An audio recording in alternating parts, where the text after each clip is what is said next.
let's do a little intro here first. So I've got Sam from Early Morning Dev. He's got a really awesome YouTube channel. It's a young channel, growing by leaps and bounds though, man. I mean, I think you picked up like 200 subscribers even just in the last month or so, right?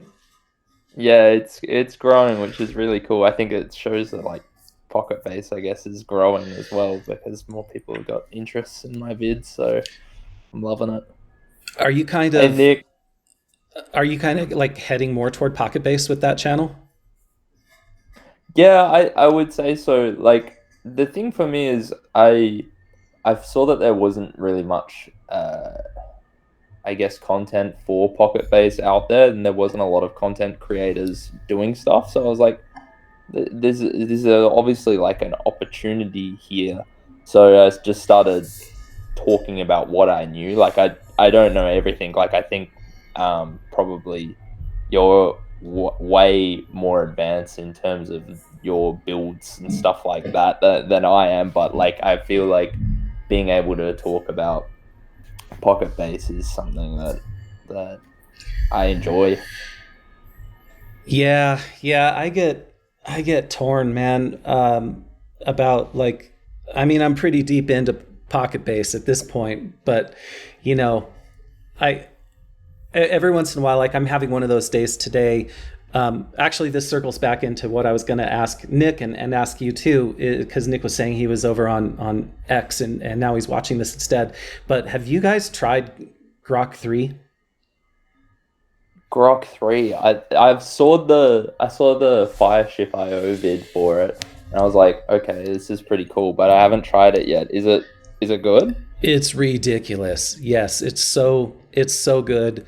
I'm having a little existential crisis today because I've been talking to Grok all morning, and hey Andrew, how you doing?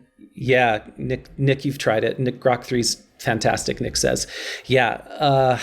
I was having this long conversation today, kind of a strategic one about like, what am I doing? You know, I want to make apps. I want to make like real-time games with, things like that. And it ties into Pocketbase and PocketHost, but I really want to break out of this, like just making dev tools for other devs. There's nothing wrong with that, but I don't know. For me to feel like I won the world, or won life, I want to make an app that reaches end users. I got to get out of the dev circle thing is how I feel.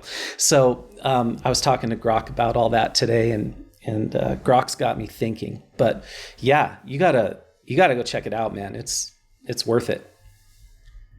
Are you doing like a lot of like brainstorming for your app ideas with AI? Because like I know you've been doing like a lot of work on Kingdom as part of Pocket Based, but like have you been sort of looking at sort of other app ideas or?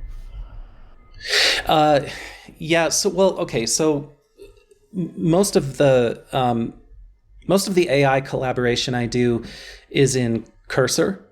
Have you checked out that IDE? Yeah, I'm using that at the You're moment. using, okay, yeah, but I Yeah. don't think they have a Grok connection in there yet. But I bet Grok is better. I bet like Grok might actually be better than Claude. I don't know that for sure. Don't quote me on it. But yeah, I don't think Grok is an option in Cursor yet.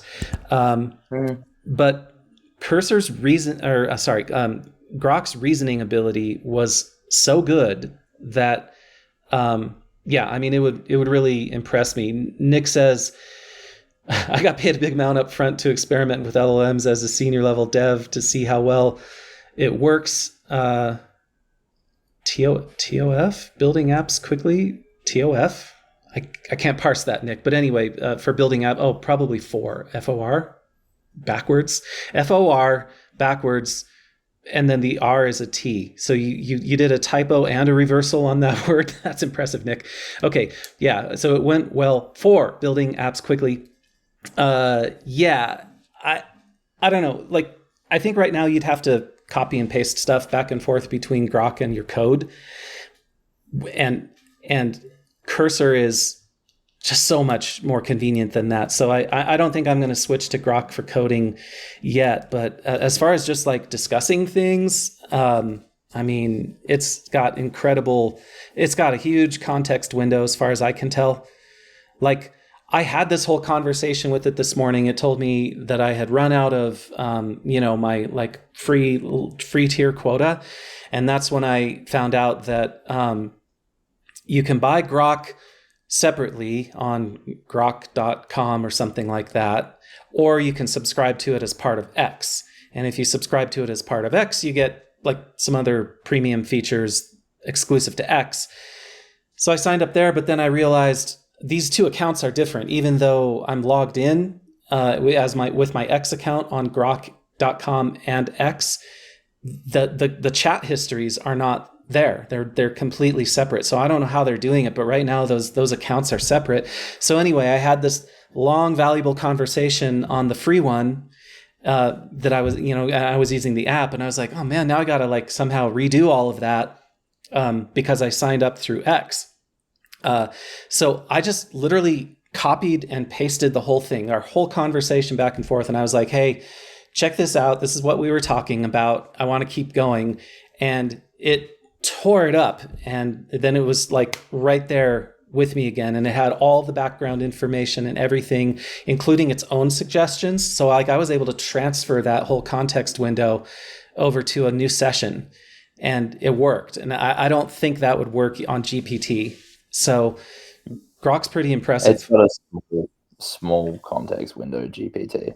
I feel like also like Gemini tends to like lose half of the code in the conversation. Like Gemini's got a massive context window. I think it's like 1 million tokens, but it's lossy. So like you'll be typing, like you might put in your whole code base and then, give me information on this part of the code. And then it will just like, I don't really understand what you're asking. It's like, come on, man. But yeah, I've definitely got to check that out. I'm using in Cursor at the moment. I'm using the Gemini Pro experimental one, which is just free. Like the dev is just free. So like the dev API is free for that. So I'm loving it. Yeah. AI has been like such a win for coding. It's like collaborating with a very like cooperative senior dev, and those guys are hard to find. Most of the time, senior devs are grumpy and cynical, and so we know one. He makes Pocketbase. Yeah. Yeah, it's actually funny. I reached out to Gani this week, and I didn't even know he was from Bulgaria. Like, oh, yeah. I thought he was Indian. It does, yeah. Gani does sound Indian. No, I knew he was from Bulgaria, and So here's what I think is going on. I think Gani's very talented. I think that he has a disagreeable personality trait, which is good for like his code is very clean, very organized. He accepts very few pull requests or people's suggestions. And so there is a strength to that kind of like disagreeable personality trait. And I think when you combine that with, I'm not sure that he's a native English speaker. So the way he phrases things are, to a native English speaker like me, if another native speaker spoke to me that way, they would mean offense, right? I don't know if I would take offense, but they would. I think that's how that's what they would be trying to express. I don't know that he means it that way, but yeah, I've had a couple other like not run-ins, but just recently, things where it was just like, whoa, okay, Gani, I'll be over here doing my own thing. Sorry to trouble you. And one of them turned out to be like, I don't know if it was like if you would call it a bug in Pocketbase, but it was, it had to do with importing modules in the JSVM. And there's actually a bug in the module resolution code in Goja Node.js. And then there was sort of an artifact where he wasn't providing a file name for various technical reasons. So when he was calling into Goja, it didn't have a file name, so it was not able to resolve modules correctly. And I'm still trying to get like the two of them to kind of get together and fix it. But he did post a fix like very quickly. So I think he's a very exacting individual, and I do think there may be a language barrier, but also because he's from Bulgaria, there might just be kind of a cultural thing too of just being a straight talker and not, maybe that's just kind of like the communication style over there is just to say exactly what you mean and what you think, and maybe it's not offensive to do that. I don't know. I've never met anyone from Bulgaria, so I couldn't really say, but like my wife, she's Brazilian, and over there it's quite direct as well in certain things, like and I imagine that it would be kind of like that for Bulgaria and for the East. Like I've got my friend who's Russian, he's quite direct as well and just says what he thinks, and I think that that's probably maybe some of the aggression that is perceived, like in some of the discussion threads. But I don't think it's aggression. I think it's just like statement of fact. And like he was when I reached out to him, he was very curt with me, like not interested, thanks. But like I kind of get it. It's just like, yeah, you know what? Just he's based. He knows what he's doing.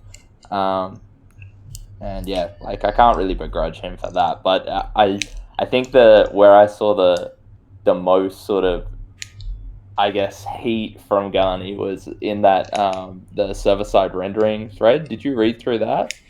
Oh, yeah. I mean, that's the thing is like some of his communication comes across as like very annoyed that people are trying to use his shit.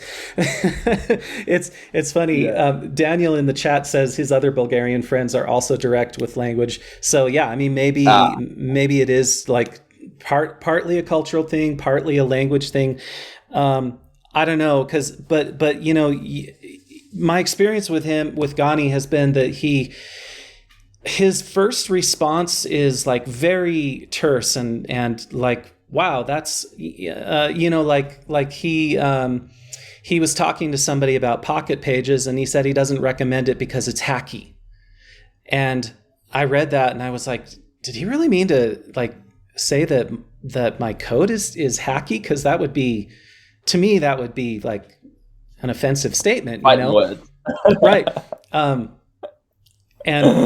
I felt very defensive, like wait a minute, if you're finding a hacky part in there, that's because of some underlying issue, because I don't write hacky code just to do it. Well, sometimes I do, but anyway, so I kind of asked him like what does that mean, hacky? And then he like went back and like revised the statement and and like edited the comment in GitHub to clarify that he meant unusual and unconventional. He didn't mean poor quality necessarily. Yeah. And so then I was like, well, yeah, it is unusual and unconventional because the JSVM is unusual and unconventional, and I've had to like contort myself to make certain things run in the JSVM. And so then I started digging into his little comment saying my shit was hacky, sent me down like this 3-day journey of like, yeah, why did I write it this way? Why am I shipping Pocketbase as this giant like web bundle of code instead of using like npm dependencies? Why? Because I couldn't remember back. Why did I do that?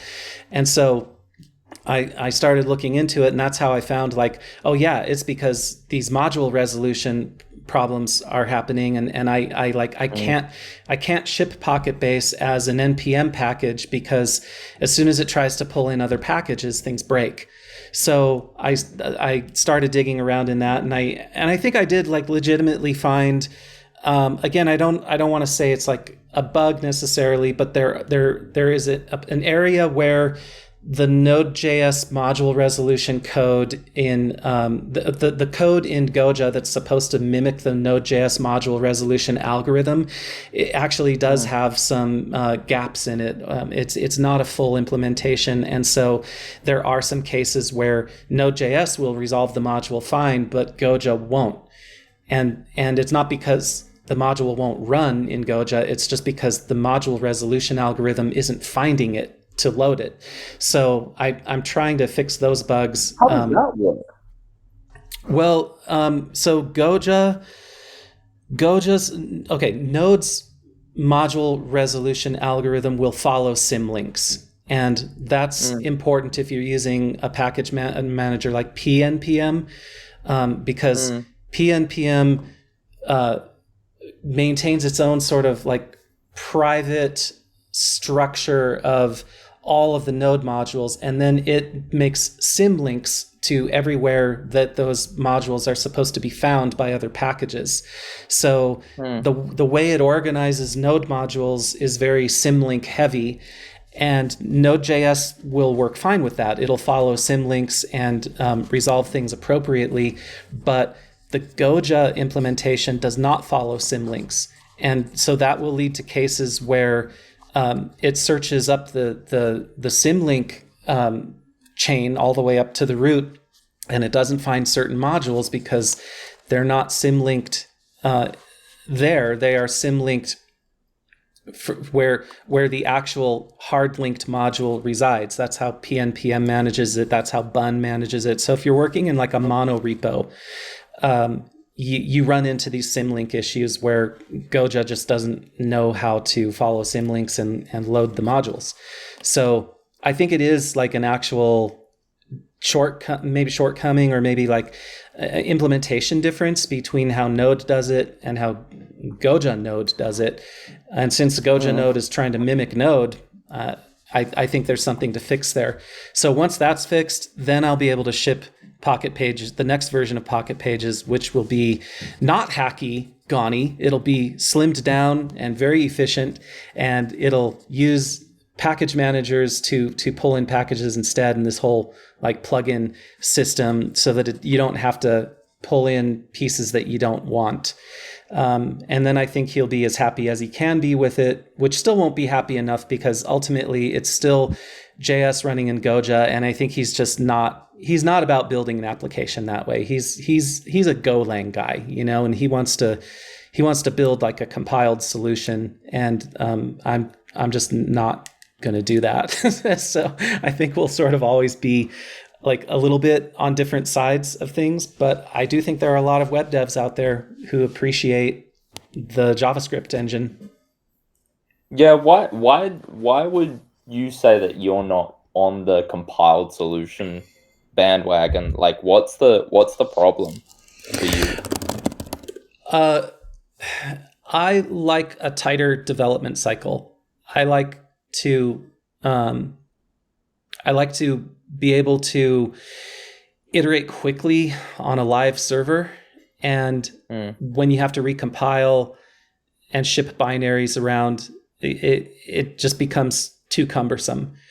Go is fine for local development, and I mean, I'm using Go like I'm sort of working on this new version of Pocketbase that can be global, distributed, everything, and that's all Golang, pure Golang. I don't have any Node in there at all, and I develop it locally, and I have this thing that like detects if a file changes, and it rebuilds the Go binary, so it's almost not noticeable when I'm developing locally. But when I have to deploy that thing and actually check to see if it works, then I have to go through the whole fly.io deployment cycle where it like builds this Docker container and then deploys the Docker container to all 40 instances that I have running out on, Fly. And it's just like a much longer dev cycle compared to being able to SSH into a server and make some live edits and see it work in the production environment. And that's how PocketHost got so far so quickly, was, I mean, I still jump in there and make live edits on PocketHost when I need to. So there comes a point where like having a more structured change management approach does seem good, but for a solo developer, I don't think it makes much sense to me. But talk to other people like Brian, who's made his GwemesMarket.com. I think it's called Gwemes Market. Let me find it here. GwemesMarket.com. Yeah, this guy, he was on the stream, and this is all Pocket Pages built stuff here, but he's got a whole continuous integration stack. I got to get him back on to talk about his process because it's much more tool heavy than mine. So, I mean, everybody's got different ways of going about development, and I don't really have judgments for other people. I just like, I know for me, I get really impatient when there are too many tools in the way. So, yeah, but this stream is supposed to be about you, man. I want to know what's Sorry, going. I've gone into my interviewer mode. I don't know. I find that very interesting because I'm interested in the ways that people build. Because I know I've got my own process for building apps. Like at the moment, like I'm all in on Pocketbase. Like Pocketbase is everything that I'm building with at the moment. But interestingly enough, I did a video on Superbase versus Pocketbase yesterday, and I jumped back into Superbase after like such a long time, and I just found that Superbase was so good. Like, and I was shocked. I was like, wow, like it's come so far since I started using, because I ditched Superbase for Pocketbase probably 4 years back when I started doing like proper self-hosted stuff. And I never looked back. Actually, I don't think it was 4 years back. It was maybe like 2 years back. But I never looked back because I just started loving to build self-hosted, and I loved learning about the process, about how you can build like a backend, and I tried building out a backend myself, like, but it took me ages. Like I rolled my own auth, and I think that's why I started looking for like backend as a service solutions to begin with. But yeah, it surprised me that Superbase is still so good, and then it got me thinking like, well, why am I still building with Pocketbase when we've got something like Superbase? And then I think the thing for me, and this is something I discussed with you, is like we get this sovereignty, and we get this I suppose the ability to delve into the weeds and go into like how is actually all of this working, while still getting the ability to build and iterate really quickly on products, like, which is something I want to do. Like I don't develop for the sake of developing. I develop for the sake of building things, which it sounds like I think you're sort of on a similar train to myself. Like you're wanting to build product and build apps, and like, I mean, that's the whole point of it, right?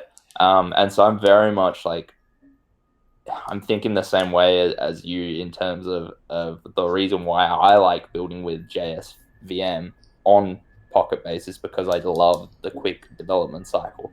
And I think Pocketbase is the quickest self-hosted development cycle that you can get, because you've got so much done for you already. Now you said quickest self-hosted. So what would be the quickest hosted? I mean, I haven't had as much experience recently with looking at other solutions other than Superbase, which I did for that comparison video because I saw some article on Reddit, and I've seen a lot of people asking for that. So I was like, oh, all right, I'll jump back into it, see how it is. I wasn't surprised that self-hosted still terrible with Superbase. It's just not something that they want to do. Yeah. Have you done? But I think, yes, sir. Oh, go ahead. Yeah, but I think that in terms of the solutions that I would say are comparable to Pocketbase. There isn't that many that I've heard of. Like I've heard of, I think Payload and Directus are some that have been brought up to me. I looked at Appright ages ago, but Appright looked really, really heavy.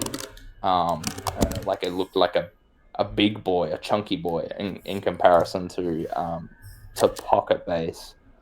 But I mean, Superbase is still good. The thing is Postgres for me, like Postgres is like that next level database because you've just got so much ability to extend on Postgres, like things which are really difficult to do in SQLite, or they just haven't been done yet, are things like GeoJSON. I know that there are vector DB extensions out there for SQLite, and with libSQL, I've seen that for Terso at least they've built in vectors, but it's still not directly supported on SQLite. It's supported on libSQL, which is like the extension. So those are the things which I feel like in Postgres, it's like, well, this is easier. It's very much. I feel it's a very much more developer friendly. I guess for a web developer, I should say. I wouldn't say more developer friendly than SQLite. I love SQLite, but definitely for a web developer, just to get up and running functions and things like that, I much prefer my workflow, at least with Superbase. Have you checked out Convex? You mentioned Convex to me, I think last time I spoke with you, and I saw it.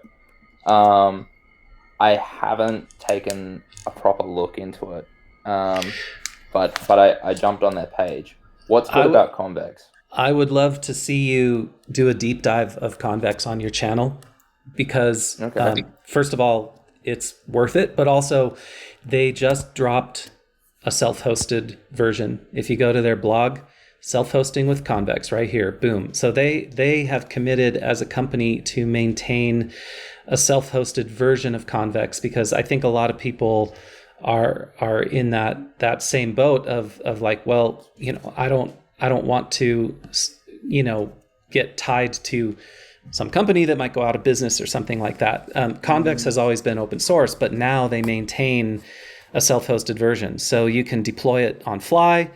You can use your own database underneath if you want to, managed Postgres if you want to. Looks like you can deploy your front end on Netlify and Vercel. That's fine. So anyway, they have a self-hosting option now that I haven't really looked into it too much because it just hit a couple days ago. But I would love to see you do a deep dive on Convex. I'm going to take another look at it now that they have a self-hosted option, because their real-time capabilities are incredible. Like I think it blows Pocketbase away, actually. Really? Oh yeah. They've got a globally distributed real-time system under the hood.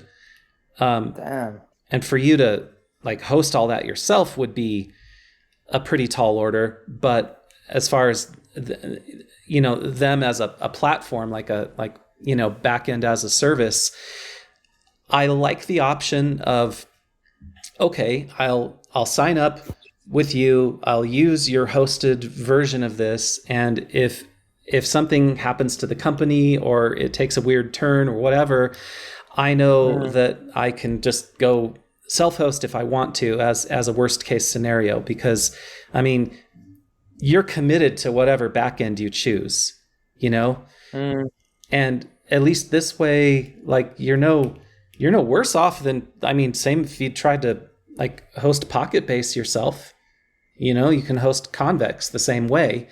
And when I say you're no worse off, I mean, there are still a lot of considerations to a production hosting environment. And I mean, believe me, I know, but at least they have the open source self-hosted option that's actually maintained, which is like, last time I checked Superbase, they were saying like, yeah, it's open source, like good luck. but That's pretty much it. Battery's not yeah, included. Go figure right, it out. right. And Convex is going a little farther to just to to ease that objection for users. I don't even think a lot of users are necessarily going to want to self-host. They just want to know that it's possible before Mm, they commit to the platform. So I would love to see you do a deep dive on Convex. okay. I'll check it out.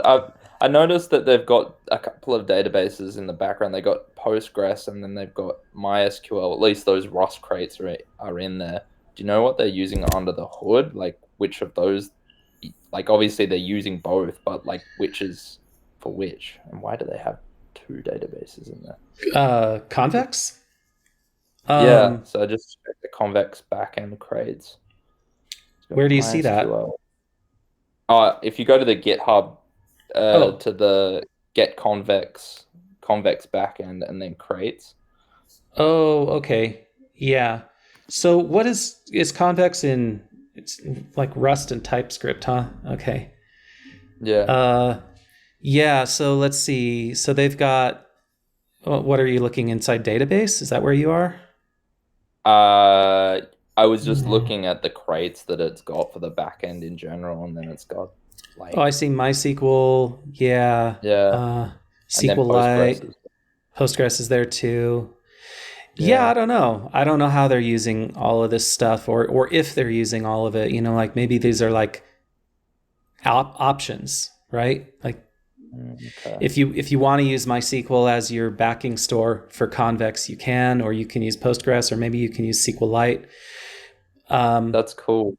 I don't know if that's true. I'm guessing, but yeah, okay. So self-hosting. Um,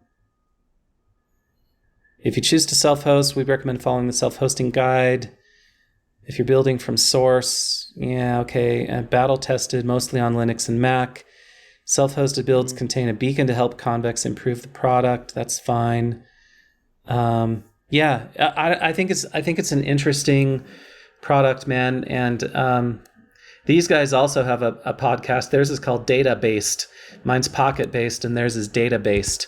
And they have some interesting conversations.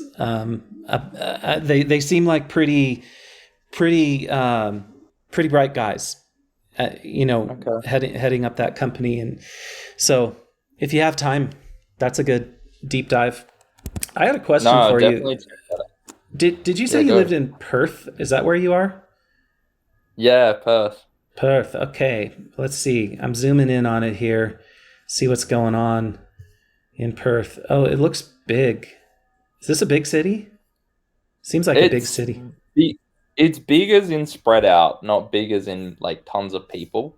Mm. Um, But fun fact about my city, it's like I think it is the most isolated city in the world. Like there's just not many big cities around us, like for thousands of kilometers. Um, because Australia is so big, right?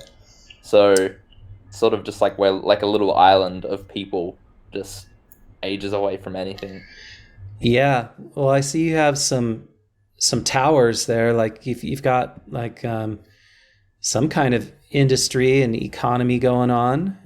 Um, Yeah, we're basically mining. Like that's just the thing which happens. Like if you come to Perth, you're probably a miner and you're probably doing FIFO, which basically means fly in, fly out. So what a lot of people do is they'll do 2 weeks up in the mines where they just get hot and sweaty, go underground, um, just work 14 hours a day, and then they'll come back to Perth and then just like chill out for 2 weeks. So that's typical, like 2 weeks on, 2 weeks off. I got a lot of friends who do that. oh, that's interesting. And have you always lived there? Yeah, so I mean, my family originally came from the eastern states, which I think a lot of people came across from there. So the eastern states is like New South Wales, which is where Sydney is, and Victoria, which is where Melbourne Mm. is. But yeah, no, always been here. Our city's I love Perth. Like I feel like it's one of those cities where I no matter what city I go to, I've done like a lot of traveling. Like I solo traveled to Thailand, solo traveled to Malaysia, solo traveled to Brazil. Like I every time I come back to Perth, I just it's my home, man. Yeah, You feels know. like home. Yeah, Do you I feel get it. that same way about like you're in Reno, right? Yep, I don't feel that way about Reno. I do like Reno, but it's not home. It's hard for me to find a place that really gives me a sense of home. But if I had to pick one place in the world, I would say it's let me show it on the map here. It's Mm. called Santa Barbara, California. So Santa Barbara is right on the coast of California. It's about an hour and a half north of Los Angeles and Malibu and all that kind of stuff. And I lived here for about 10 years. And every time I go back there, it's like, man, this is the one place that feels like I could die here, you know? So So beautiful. yeah, it's got really cool beaches and just a lot of character and everything. The town was destroyed in some big earthquake. I think I want to say in the 1800s or maybe early 1900s, and so when they rebuilt it with architectural standards and building codes in mind and things like that. So Yeah. yeah, it's just Wow. it's just a super chill place to live. It's very expensive. It's more expensive than I think it might be the most expensive place in America to live because I think it even beats New York. But what that means is everybody who's there really wants to be there. And that makes Yeah. such a difference. When you live in Santa Barbara, you ask people, hey, why are you here? And the answer is almost always, oh, because I want to be. When I walk around here in Reno and I ask people, why are you here? It's usually a long story that starts with a deep breath. And it's got something to do with I moved here for a job I no longer have or a relationship I'm no longer in. And now I'm just here in Reno. So it's a much more of like a stuck feeling. What a miserable place. No. Yeah, yeah. There's much more of a stuck feeling here in Reno, and not everybody, but that's the most common story of like, why are you here? So Yeah. I think if you can live in a place where people actually want to be there, it makes a huge difference in terms of quality of life and stuff like that. So that's why I was just curious. I had never really learned much about Perth, and so I wanted to ask you. I think on that like Perth, I think everyone who is in Perth definitely wants to be here. Like I was talking with a guy last night who his dad, his dream was to come to Australia and to live in Australia. So his dad was Indian, and he was from the south in Hyderabad. And some missionaries came out to the south, and they were Australian, and he was like, I gotta get myself to Australia. And so he spent his whole life working in like I think he did some like mining jobs in Oman, which is like I'm pretty sure it's like somewhere in the Middle East. Like, and he just worked and worked and worked and brought the whole family across into Australia. And I just think Wow. that that's like and it's like that for a lot of people who are here in Australia. Like the people who come here, like they work really hard to get here. So when they arrive, they're like, I'm in paradise. And then they go back to like, India or to Malaysia or like to these, I guess, developing countries. And they're like, this is just a different world. Like, because Yeah. there's so much wealth in Australia. I'd imagine it's a similar sort of thing if there's immigrants coming to America, or at least like that's what you hear, like when you're watching videos about America, as we do in Australia. you know. Yeah. Immigrants, not anymore. Yeah. Yeah, not anymore. The party's Don't over. mention the war. Yeah. Yeah. Well, okay. So you basically you grew up in Perth. You like it there. A lot of people work really hard to get to Australia.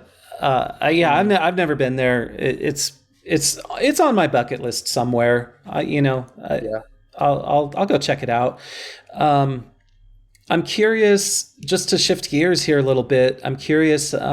So let's talk about your YouTube channel. I'm Mm. fascinated by YouTube channels and creators and things like that right now, and I'm curious what got you started and why you decided to make a channel.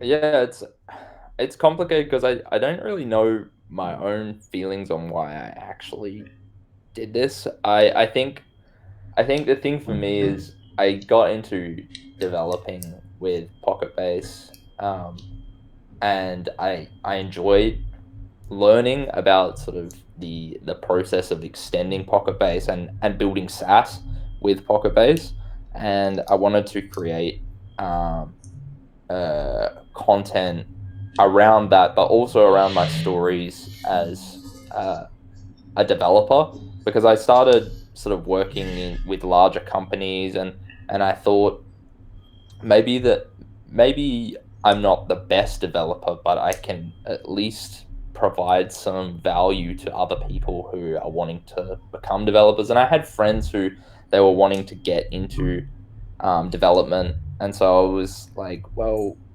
I mean, I might just make content so that I can show my friends and or refer them to my vids to maybe sort of get started or have an edge. Um, and then I guess where things sort of took off, because I only started the channel last year, was when I I saw that there was a lot of hype on Twitter for a creator, Mark Liu. And Mark Liu, he created a boilerplate called Shipfast, and Shipfast uh, was a boilerplate that got him on Product Hunt. He got to number one. He became like most valuable creator and all the rest of it. And I saw his success in that area, and I was like, well, maybe I can share, because I'm already building in Pocketbase. Maybe I can go and build my own boilerplate for Pocketbase around server side rendering, and that's where I came up with Fast Pocket, because I saw his success because I think Shipfast builds for maybe it builds for Superbase, or maybe he's got some self-hosted option, but I didn't see many self-hosted sort of boilerplates. So I was like, I'm going to go hard and see if I can build content that aligns with what I'm trying to do with my boilerplate. So I started building more pocket-based content to sort of feed back and into the boilerplate. You know, if people found value in sort of the stuff I was doing, maybe they'd buy the boilerplate.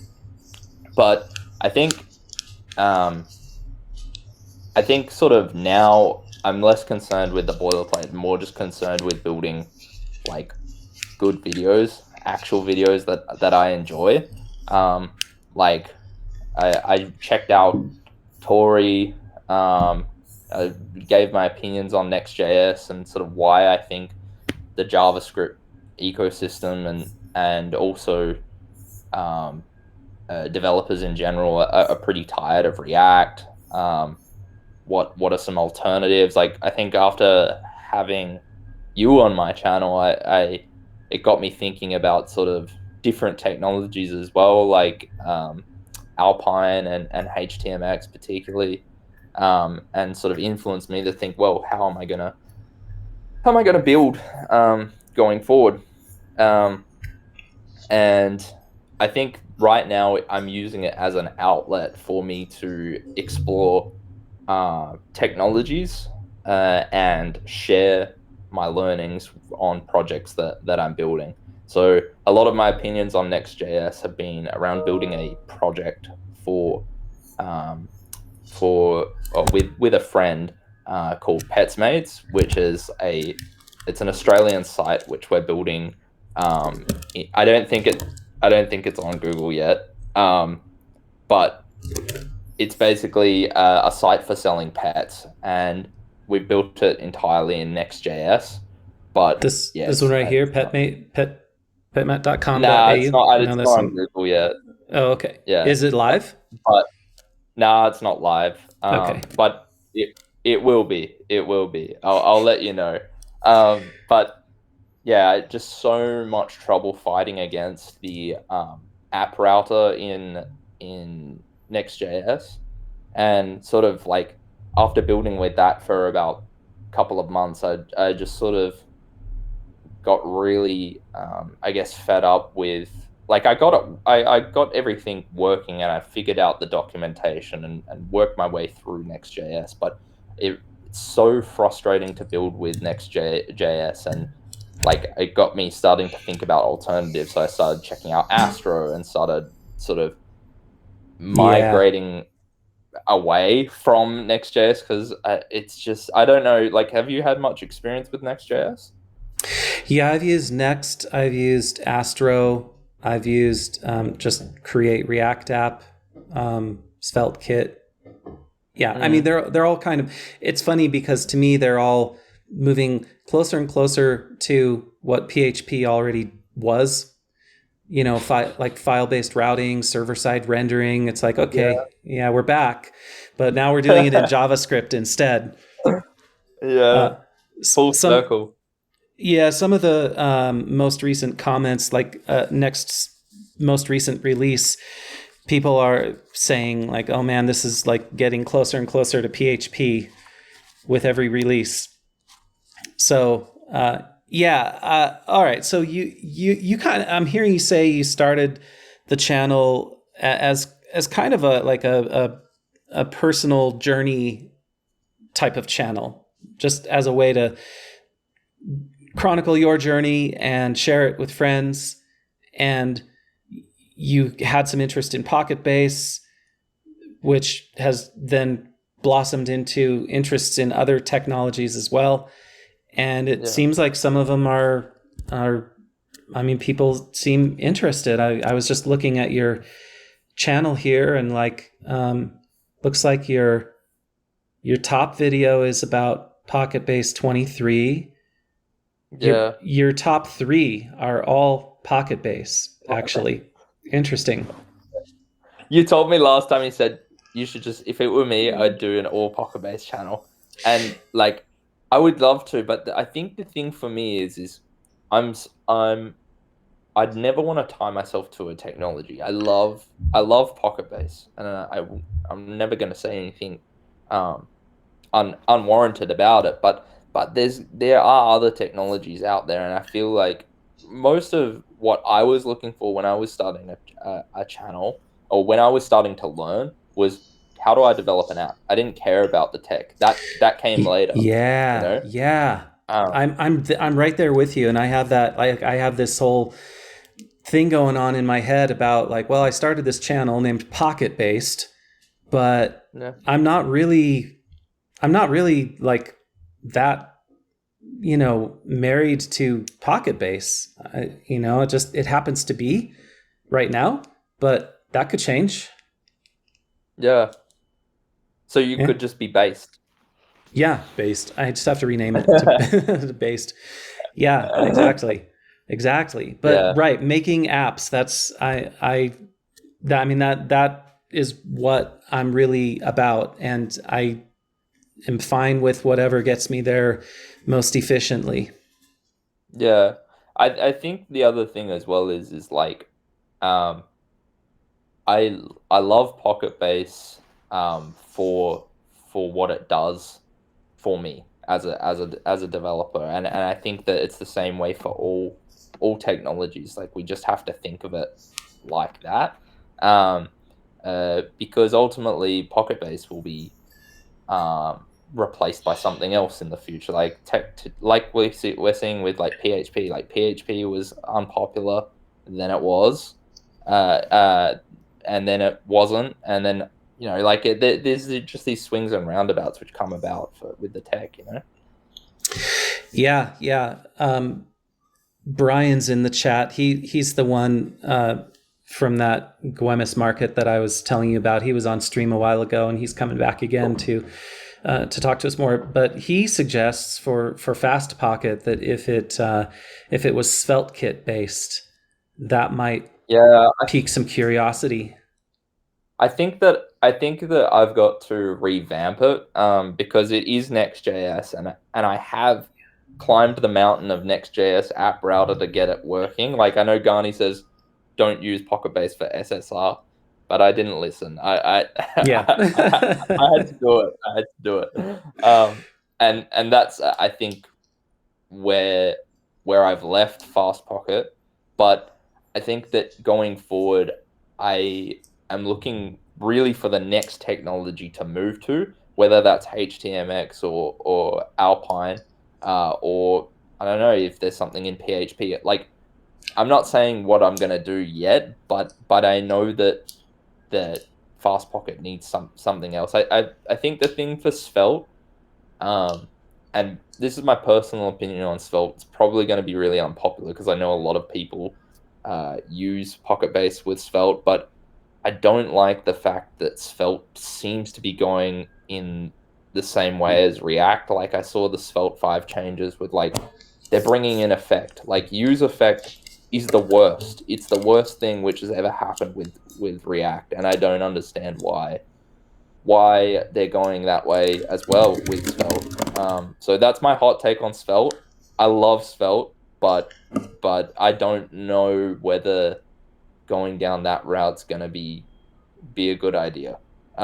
And I worry about it. I want to find a technology that's making tech building simple, which is not what I see with React or the React team or any React-like frameworks. Yeah, I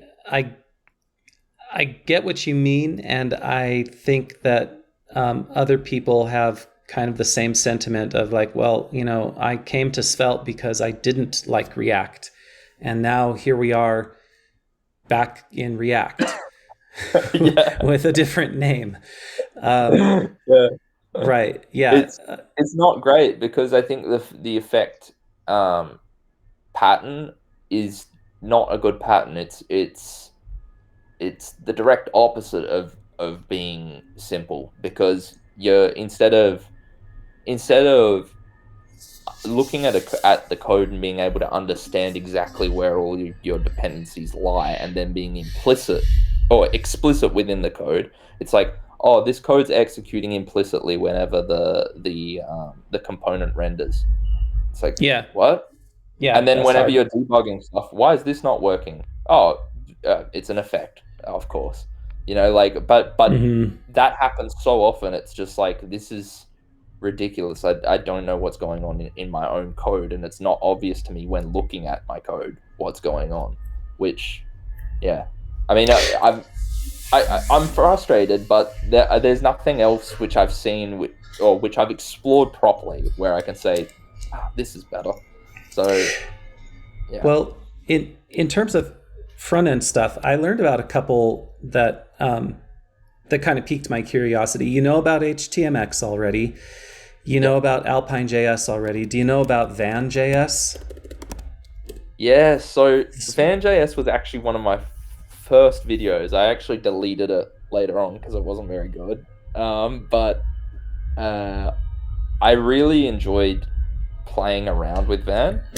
I think the thing for me was around server side. It wasn't quite cooked when I last looked at it. Yeah. And I don't know either. I looked at it a long time ago too. One of the PocketHost users is using Van.js for his front end, so it's sort of like on my list somewhere to go check out. And then this one, HTMZ, It's 166 bytes of magic. That's all it is 166 bytes. Wow. This kind of little iframe thing. But this one would be like interesting to check out too, just in terms of like if you're looking for really, really slim front end tooling. That's where things seem to be concentrated. We have a couple comments in the chat here. DSDMG.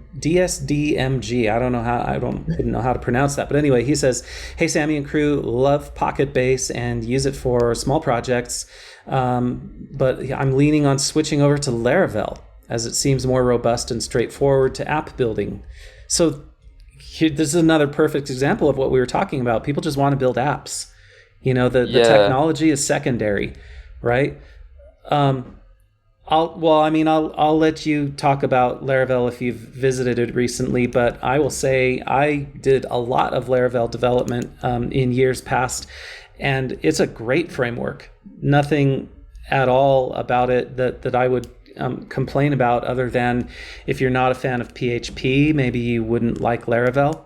But I mean, I can only imagine it's gotten better. Have you looked at it lately, Sam?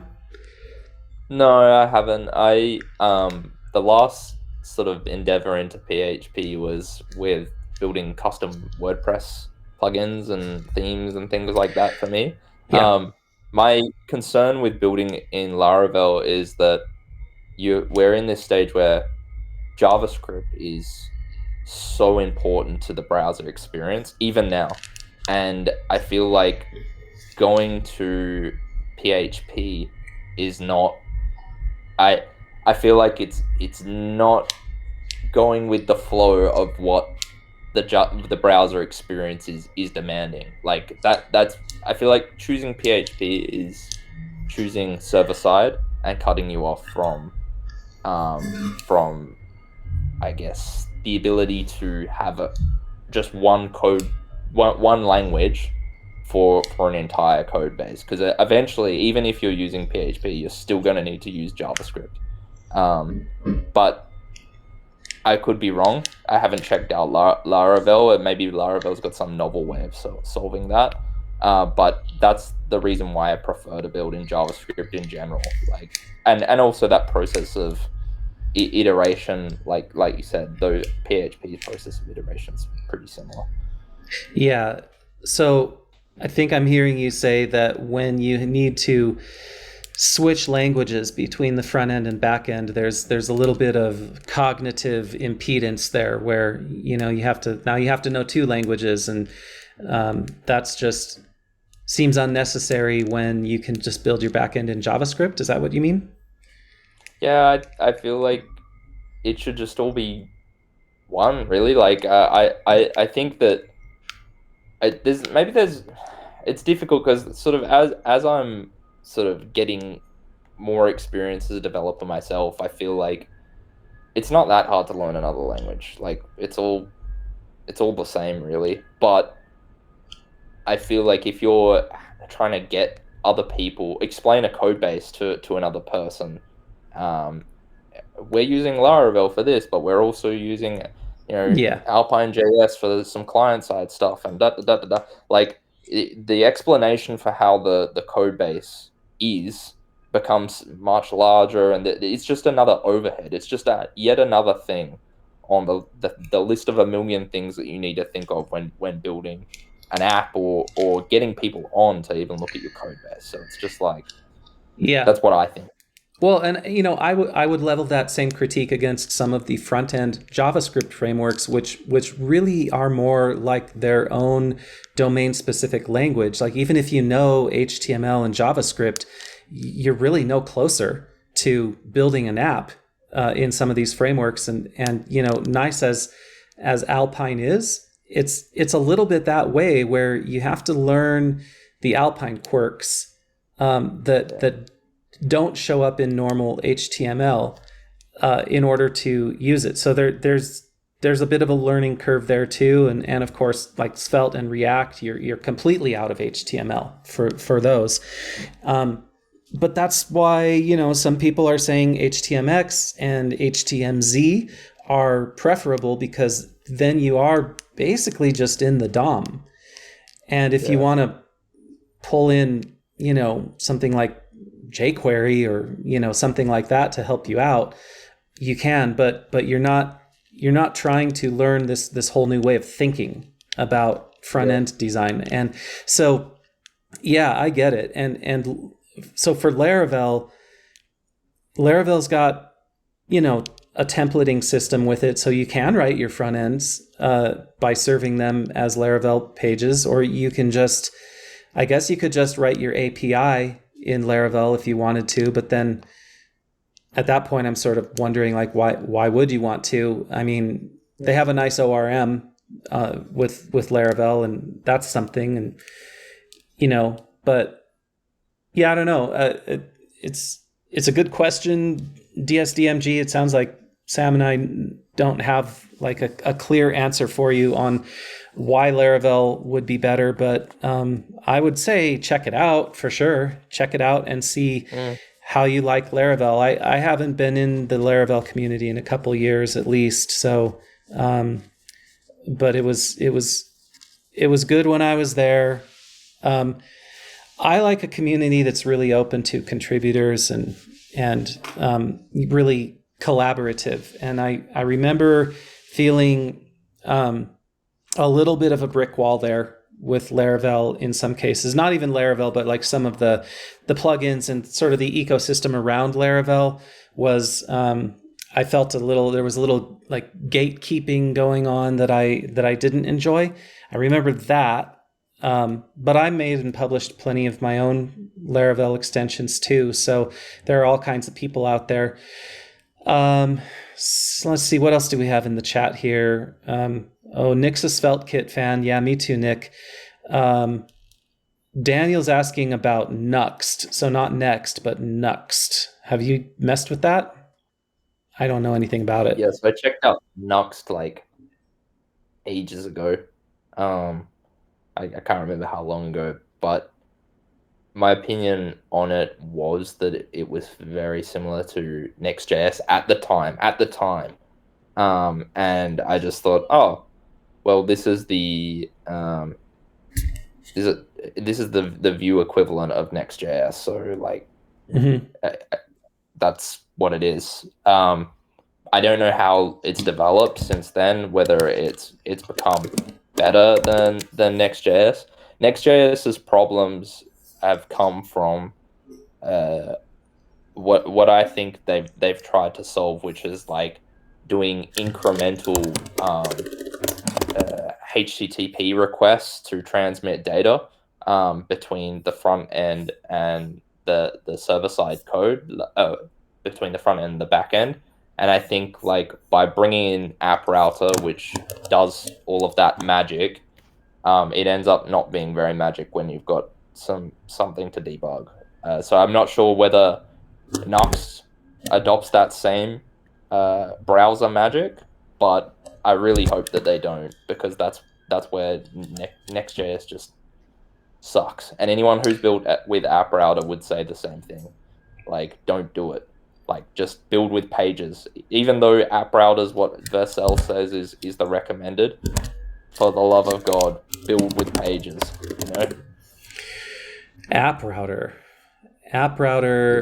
introduces a new model for building applications. Okay, so we got a new model again.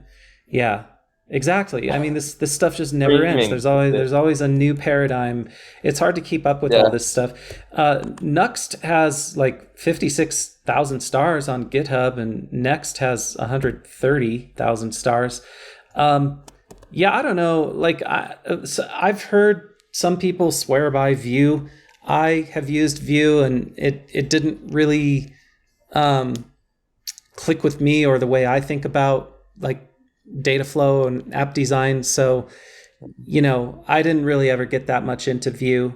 But if you like Vue, then Nuxt would probably be a worthwhile investigation for you, because it'll give you file-based routing and some of those other goodies that Next brings to React. So I mean that's how I understand Nuxt. So you've got Nuxt for Vue, Next for React, and SvelteKit for Svelte, and they all kind of attempt the same type of thing, don't they? Yeah, but it goes back to what we were saying about like the frameworks which are out there. They're all very samey and all very similar, and they're all abstractions on I guess simplicity for the sake of saving time.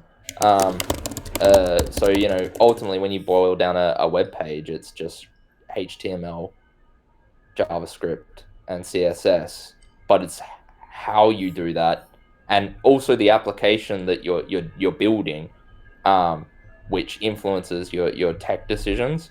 And I tried all of them, and I tried Angular as well, and everyone hated Angular, and I understand why people hate Angular, because if you try and break away from the Angular way of doing things, you're going to find yourself in a lot of pain.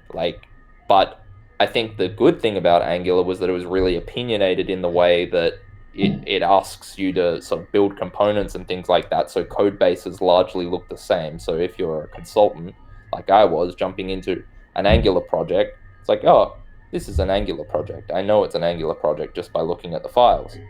Whereas like jumping into a React project, it's like, wow, this code base looks completely different to any other React project I've ever worked on. And that happens because React's so flexible, you can just throw it in anything. And it can be a complete mess, and often is a complete mess on even code bases with millions and millions of users. It's a complete mess. But I think that for something like Vue I found very simple to work with, but Vue for me didn't have the community around it. And I also want to be on technology, like using a popular technology is really important to me, because I feel like the more it's that thing of getting in the way of me building. If I have to go and reinvent the wheel for everything, then that for me is not very rewarding. I would rather be working on innovative or new things in a popular technology, rather than having to sort of reinvent the wheels on a technology that nobody cares about, because I just want to get on with building apps like most people. Yeah. Well, and my pursuit, my app building pursuit has led me into this. I mean, we talked about it last time, but this years long rabbit hole of tooling and things like that. So there's definitely some wisdom in finding the appropriate abstraction level and not venturing into that abstraction. Just settle yourself on a certain framework or something. And that's what, my mood today is, I want to go try Convex again, because maybe I could just get rid of my whole backend headache altogether, because it's becoming an all-consuming thing for me now, and I'm never getting back to my apps that I really want, because I keep having to go back down into the tooling and refine things and stuff like that, and it's fun and everything, but in terms of shipping apps, I'm not sure that I'm approaching it the best way that I can for me. Nick says he doesn't like Laravel because it feels bloated, and he likes something called fat-free framework when he's working in PHP. And this looks something like actually this looks like Pocketbase hooks. You just have like a router, and you just pass a function to the router, and it responds on that route. Or kind of a little bit Express.js-y kind of flavor to this fat-free framework. Nick, I'm noticing a trend with you, man, that when I land on the websites of the tools you use, my instinct is to immediately reject it. I'm looking at fat-free framework here, and I just I glance at this website and I just say, nope, I'm not gonna. There's something about it that just I don't want this. it's really an interesting experience, because we come from such different walks of life. And so I'm really interested to get Nick on the stream too, because he's obviously got a perspective that's different than mine, and I want to kind of learn more about it and everything. I definitely will tune in for that one. Please, like, yeah, let me know when that happens. And I kind of am curious about the other things that have been recommended now. Well, I'm trying to remember the other one that he said. Nick, what was that? What was that other one that I went there and within 1 second of seeing it, I was like, no, I'm not using it. I can't remember what it was. It's on one of the other streams, but yeah, it cracks me up though, because I mean, Nick's a good guy. I can already tell because I've been chatting with him on the streams a lot, and I also see his posts on X. And you know, he's clearly what do they say on those on like those dating reality shows? He's here for the right reasons. Yeah, Nick's here for the right reasons. So yeah, it'll be a fun stream when we finally get to it. But yeah, there's so many interesting little frameworks out here and everything, and right, and that's if you want to stay kind of, you know, in the web stack. But if you want to make like a web game, like I'm wanting to make some web-based games, or like PWA games, and then you get into like all the canvas-based frameworks. It's not even HTML anymore. You're down in like WebGL and Canvas and Web 3D stuff, which I dabbled in a lot of that a few years ago. Like virtual reality, I don't know if you know, but you can do VR in web. Wow. Yeah. And so, you know, now I'm wondering if like some sort of web game platform as my front end and Convex as the back end, maybe that's the winning combo that'll keep me out of trouble and allow me to just stay focused on shipping apps, because that's where I really fall short. Yeah, Nick can't remember what it is either. That cracks me up, man. Yeah. So okay. So Sam, in terms of like, I'm kind of curious about your approach to channel building. Like, are you getting all into the what do they call it? Like creator. Oh man, what they have a name for it, but it's like all the creators that are saying like, how do you make the best video? How do you make the best thumbnail? Creator theory. That's what I'm trying to remember. Yeah. Are you getting into creator theory, or are you just kind of doing your own thing? I mean, the thing for me is like creator theory is really important, and I'm not gonna diss anyone who's doing that, like who's trying to maximize their views and everything like that. But I also want to create content that I actually enjoy for me as well, and I enjoy talking about. So I could go out and, you know, find out what's everyone want to talk about, what's going to be the most popular trends and things to jump on. Yeah. But I get that. I wouldn't. I mean, I feel like even with Pocketbase, the reason I chose Pocketbase is because it's free. I mean free as in like the sense of free speech. Like it's really free. And I want to be the same with whatever I do. I want it to be me. I want it to be authentic and not have to worry about like tailoring every single aspect. But that being said, I also want what I'm saying to be presented in the truest form. So that's why I'm I've got this thing which I'm trying to do, which is like 1% better each video.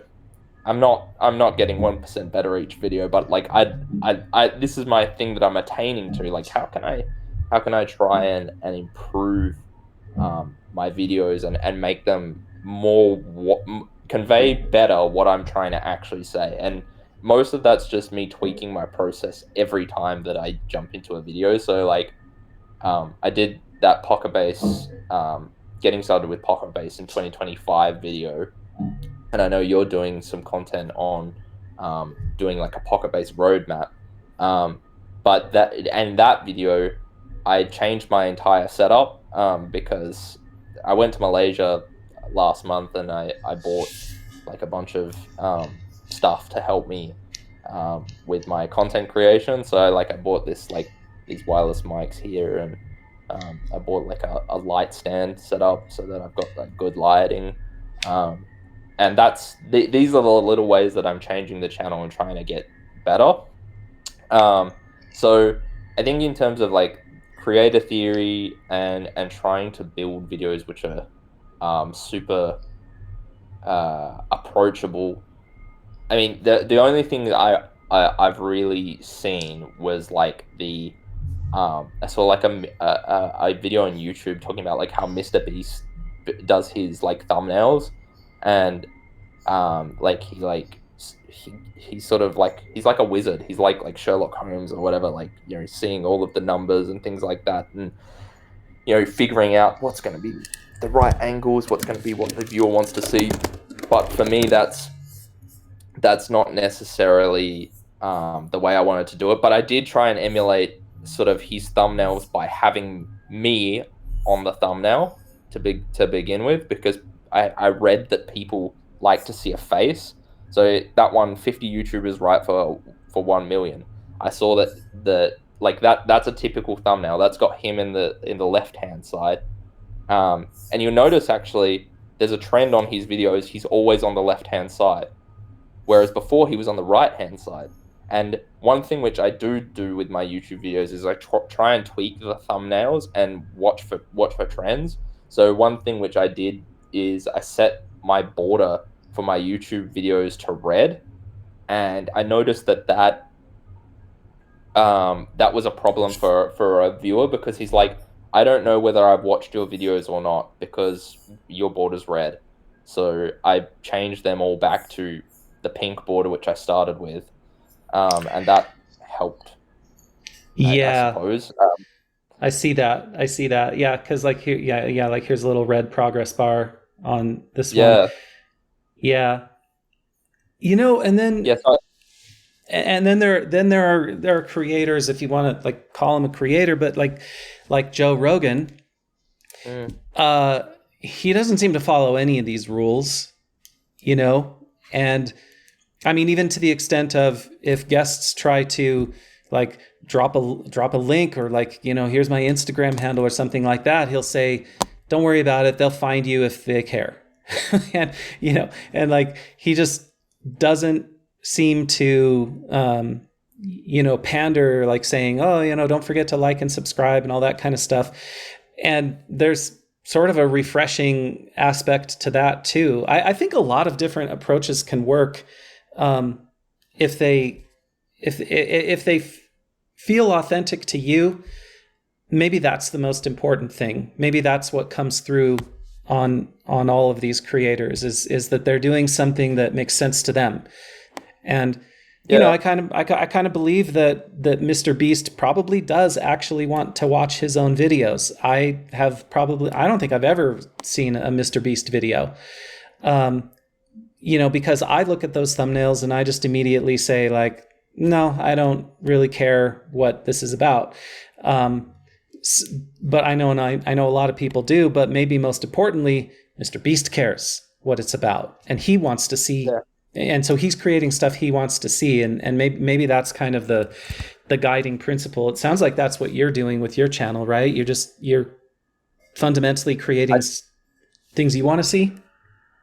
I think, like, have you ever seen the movie Surf's Up? I don't think I have. Okay, you gotta check this one out. I don't know. It's like it was like a big part of my family growing up, and this like, penguin one in this movie. Yeah, this penguin one. Okay. Anyways, in this movie, right? There's this old surf legend.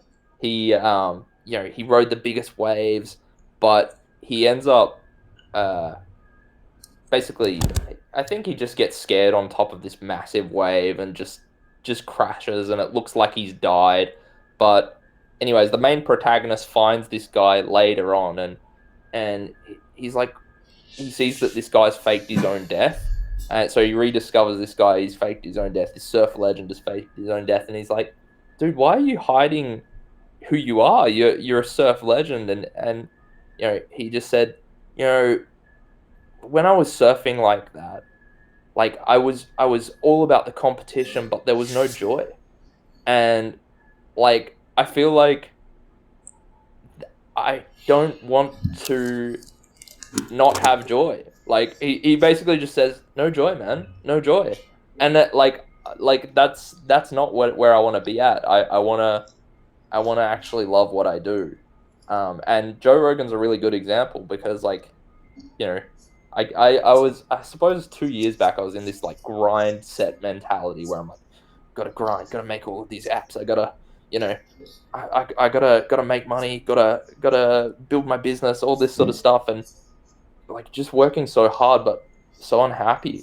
Like, and I think that yeah, just search for happiness in what you're doing, like, and I think that that's where I'm at with my YouTube. Like, maybe it doesn't grow, maybe it grows. Like, at the end of the day, like, even jumping on this stream, like, I'm like, this is awesome. I've never done a stream before.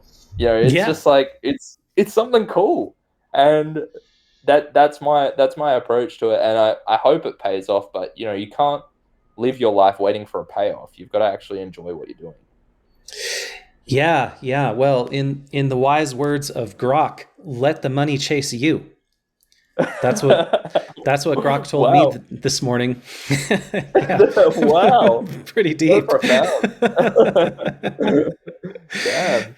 What, out of curiosity, what was the idea? Well, I was saying, I was telling Grok, I said, look, I'm in an existential situation here. I have some software development skills. I have some music creation skills. I love jujitsu, and I need to have. And I have financial goals, and I want to like have some way of putting this all together, or it doesn't have to all be together, but like this is kind of who I am, and what do I do with this treasure called life, and we talked a lot. We had like a long conversation, and at some point in there, Grok was saying basically just what you were saying, which is, well, at first Grok was like, oh, you can build this business and that one, and to have this, have like a multi-million-dollar exit and things like that. And I said, yeah, but I really want to connect with people. I want something real. That's important to me. I want to connect with those end users. That's how I'm going to feel like I really won life. Not necessarily money.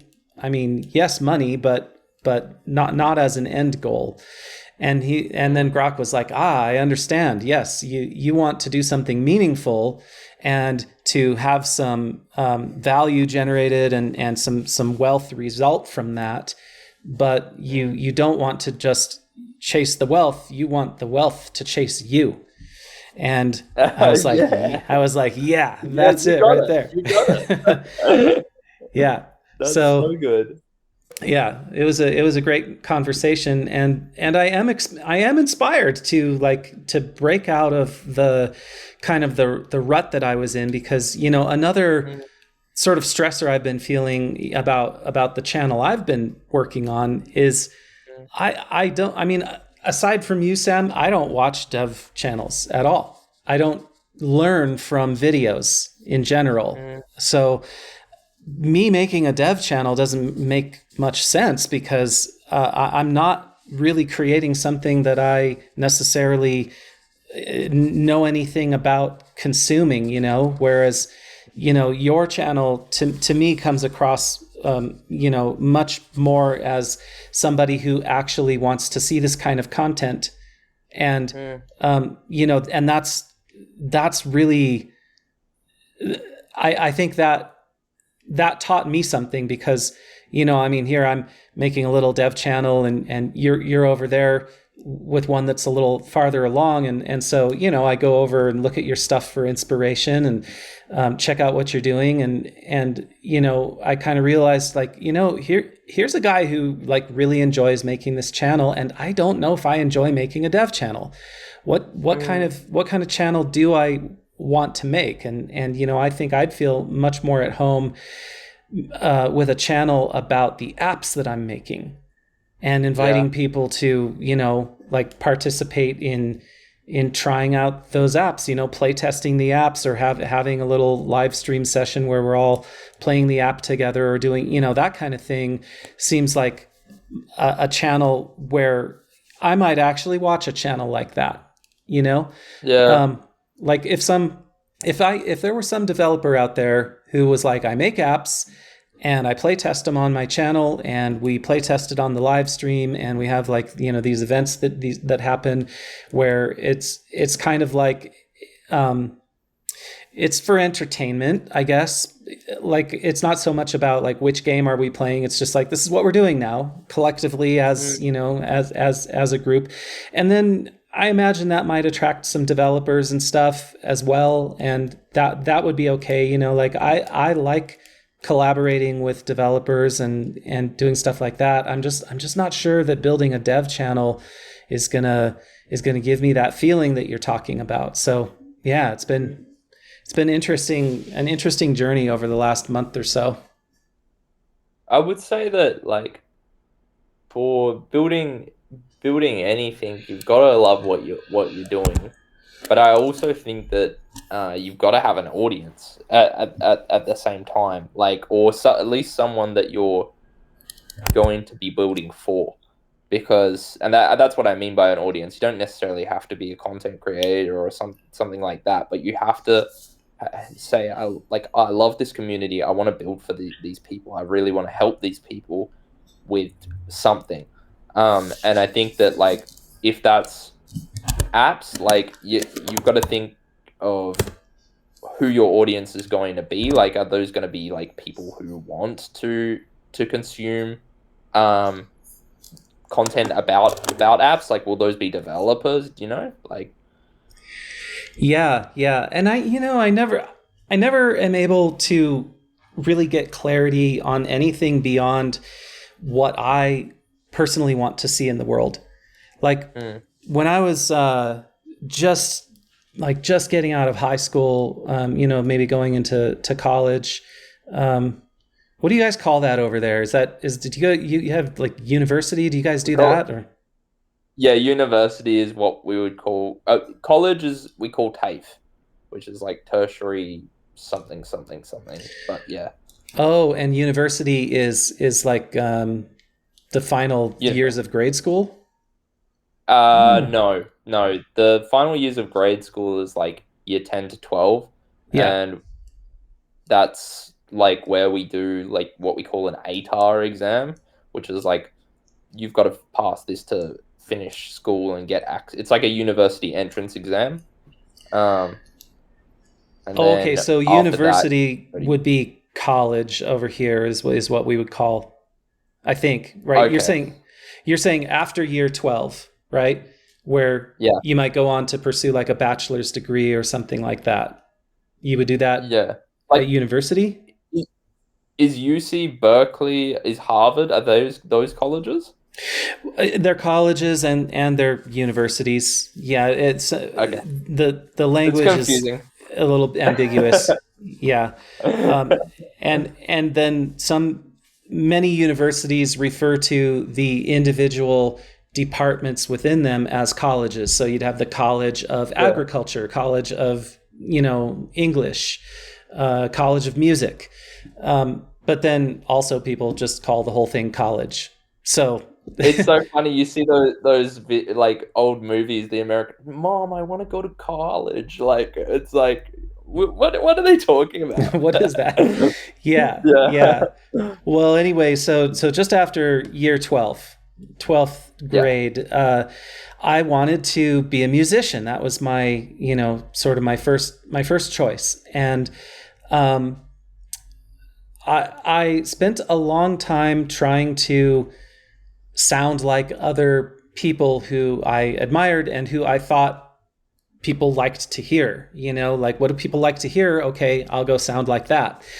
And that failed dismally. And I didn't know why for years and years, until finally I literally one night I was playing somewhere, and I hit the bottom where I just felt like, you know what? I'm completely out of ideas. Nothing I have ever tried works. And so I'm going to stop doing all of that. And instead, since nobody's listening anyway, I'm just going to play my song the way I want to hear it. And that's what I'm going to do up here tonight, because nobody cares anyway. As soon as I started doing that, somebody actually like turned around and like glanced at me, who's up there right now? That's different. I haven't heard that before. And I was like, wait, what's that? I've never had somebody do that. What is that? Yeah. And so then I tried it again. Can I get somebody else to look? And can I get somebody? And I remember one night, as I was trying this new experiment, these two women were sitting at the bar talking, and one of them like hushed her friend and like leaned over to to see who was playing up there and what that music was that she was hearing. And I was like, whoa, that's some magic I just figured out. I figured out how to get somebody to stop their conversation and look past their friend to see what was going on. And that all came from making music that I personally wanted to hear. And so that's all I've ever really figured out how to do. I don't know what other people want. I didn't know with PocketHost either. It's like, well, okay, I'm using Pocketbase. I don't want to set it up over and over again, so I'm going to make this little tool. I just want it, I loved it. Like, yeah. But I feel like also, I think about marketing differently these days. Like, people, if your product's good, people need to hear about it. Like, I feel like it's just the same thing for PocketHost. Anyone who's building with Pocketbase right now needs to use PocketHost. That's what I think. Like, I think that PocketHost is the easiest way to iterate with Pocketbase, and everyone should be using it. And I think that's what I feel is the difference between like being authentic with your marketing. Like, when you were playing that authentic music, people needed to hear that because it was authentically you. But in a similar sense, I feel like with PocketHost, you I've kind of lost my train of thought. But essentially, I think that with PocketHost, people have got to get value out of what you're doing. So if that's a new sound, that's valuable. If it's being able to iterate quickly with Pocketbase, that's valuable. But like I think that it's not also reasonable to expect that people are just going to listen to you because it is inherently of itself valuable. You've got to find a way to put, like, that's what I was talking about with my idea of audience building is, how can I make, because I know people need to hear what I'm talking about because these are issues that I've struggled with myself. But the idea is, how do I communicate effectively what I'm trying to say to people? I mean, like, on stream, like, this is like super raw, so even as I'm explaining things to you, I'm not really communicating as effectively as I could in a video form. Oh, sure. But that also helps build trust with people, because people are like, Sam screws up, like, it's not he's not exactly like how he is on his videos. And I feel like that's where someone like Joe Rogan, like, people look at Joe Rogan and they're like, that guy's authentic, like, that guy is himself. And it's like, well, yeah, like, it's really hard when you're just chatting with people to be anything other than yourself, right? Yeah. Well, so what approaches have you found for bridging the gap between something you think is valuable, something you want to see in the world, and connecting with other people who might want that too? It's really hard because I think that what I think is valuable in the world is not the same things which other people think are valuable. So what I've found for me, um, is that I've got a list of things that I want to do for me. So one of those things is I want to write a book, I want to release an album, and I want to release a video game. Those are the three things that I want to do. The rest of them, I think that it's really I would rather build something with someone where they've already seen that there's value. So a lot of the work that I'm doing now, I'm doing as consulting with a company, or I'm building an app with a friend who's got the vision and got the customers and knows that there's people who need this.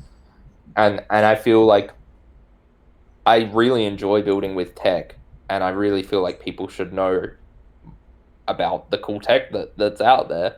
So that's where I find that I'm able to bridge the gap between what people want and what I can provide. But I feel like there's lots of different ways to provide value. Like for, but you have to enjoy it, right? Like for instance, whenever I chat with you, Ben, like I just think, man, this is a guy who he knows how to build. This is a guy who, um, is way further along than I am in my developer journey, and like I get a lot of value talking out about developer concepts with you. But like I think that maybe you don't enjoy it, maybe doing educational content on that, but that doesn't mean that you haven't got like something to provide. Like but it's about like, well, do I want to provide that, or is there another way that I can help, or another thing that I can do, like, and it's about like providing the value to people, like helping other people, but also making sure that it's something that you're comfortable helping them with. Right, right. Yeah, that is the dilemma, and it's kind of it's a time management problem too, because um, you know, whatever I spend my time on can't be spent on something else. So Yeah. I'm trying to figure out what the priorities really are, and I'm finding, well, today anyway, I'm feeling out of balance in terms of how much time I get to put into app development versus tool development. And Yeah. adding an educational dev channel on top of it seems to only be taking away from the app development. So having to figure all this out. It's I think interesting. the thing is you're also fully, like, you don't need educational content like you said. So there's not much point like pursuing something like that. But like for instance for me, right, my channel spurs my learning as well. So like you Mm-hmm. mentioned something to me, I go and check that out, and then I do a deep dive into it, and then I'm like, wow, I could do something, like I could present a video on this, and then that helps me cement my learnings and make it so that I actually know what I'm talking about, because I'm having to put it in a video and I don't want to get it wrong. Um, and so Yeah. that helps me learn. But I think maybe for you, like, you don't need that as much, and so like it's about finding also how you can use your video format to compound what you know and present it to other people. So like, yeah, I'd love to see some sort of like app showcase of some of the stuff that you're doing. um but I don't have the answers for how to do it. All I know is like I'm making it up as I go along. Yeah, yeah. I'm figuring it out, and I'm enjoying what I'm doing. So I think that's the biggest thing. You got to enjoy what you're doing. I think that is what it comes down to. Yeah, you've got to enjoy what you're doing, and I say that to people all the time. Um, I don't know if this expression made it over there, but do what you love and the money will follow. Have you heard that one? Yeah, yeah, I've heard Okay. that one. I used to think that meant that if you that if you just love something enough, you'll figure out how to make a living with it. I used to think that was what it meant, and it does mean that.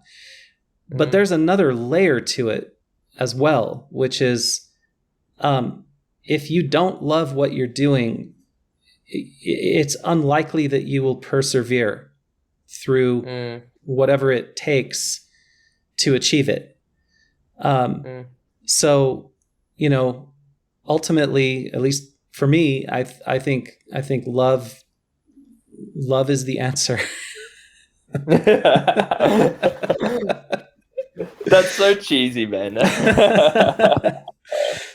But yeah, I'll keep thinking about what I would. Yeah, right now, okay. So right now, there's a gap between the content that I'm making and the content I would actually want to see, and I need to somehow bring those together so that I'm making things that I want to see, so that I'm having fun when I'm doing it. I've been having fun just because it's been such a learning curve, just producing video after video. I've been trying to do just one a day, and just kind of update my skills because I haven't done this in a couple years. So that part's been fun, but now I feel like I've reached sort of a point of like comfort with where the technology has moved and things like that, and I'm feeling ready to answer that big question of what do, and it may not even be a YouTube channel, but like what do I want to see out there, and I'm fairly certain the answer is I want to be focused a lot more on making apps, and maybe there's some content that comes out of the app making process in some way. So I don't know. I think there's a gap for scalability. Like a lot of people want to know like what are the issues that are encountered at scale. Because I think that a lot of builders when they first start out, like they're like, yeah, I'm going to use Pocketbase, but then they don't think about they may not think about, well, what happens if you need more than 10,000 real-time connections? And it's like, well, Pocketbase can still handle that, but people would love to hear stories about like that sort of stuff. And I think that big developer channels show that as well. Like you see like the Theo.gg, I think, and you see what's that? I think the Primogen. You see those big channels, and a lot of the stuff they talk about are like articles by like senior engineers and lead devs on sort of the issues they encounter at scale. And I mean, the Primogen himself, he works with Netflix, so like the stuff that he's covering is like, these are the problems we encounter at scale. Like there's a lot of things out there where I think that there's it, at least for me, I love reading about like the issues encountered in building large scale applications. Like I read an article the other day from the Blue Sky dev team, and they were talking about like how they have issues with the sharding of their databases.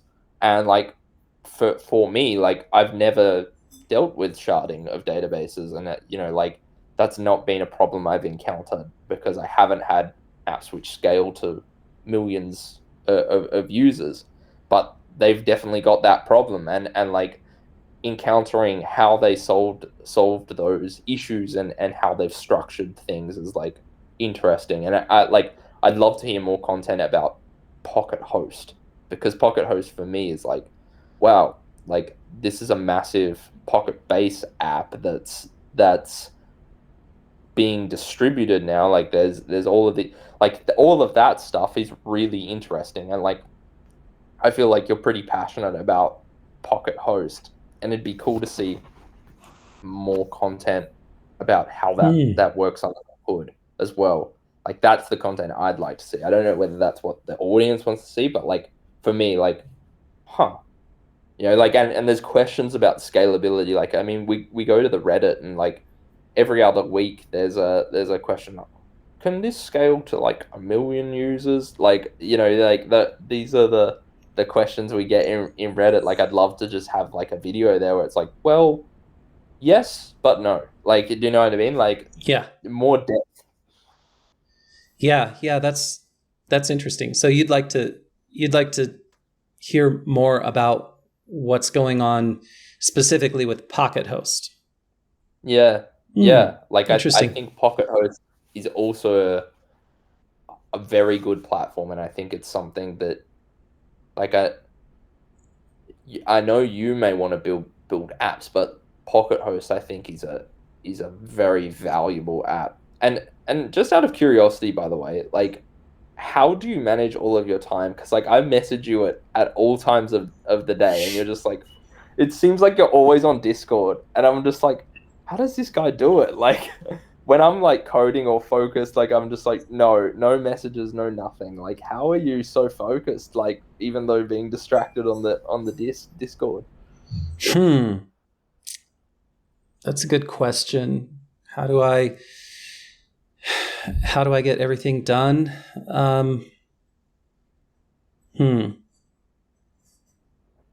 Well,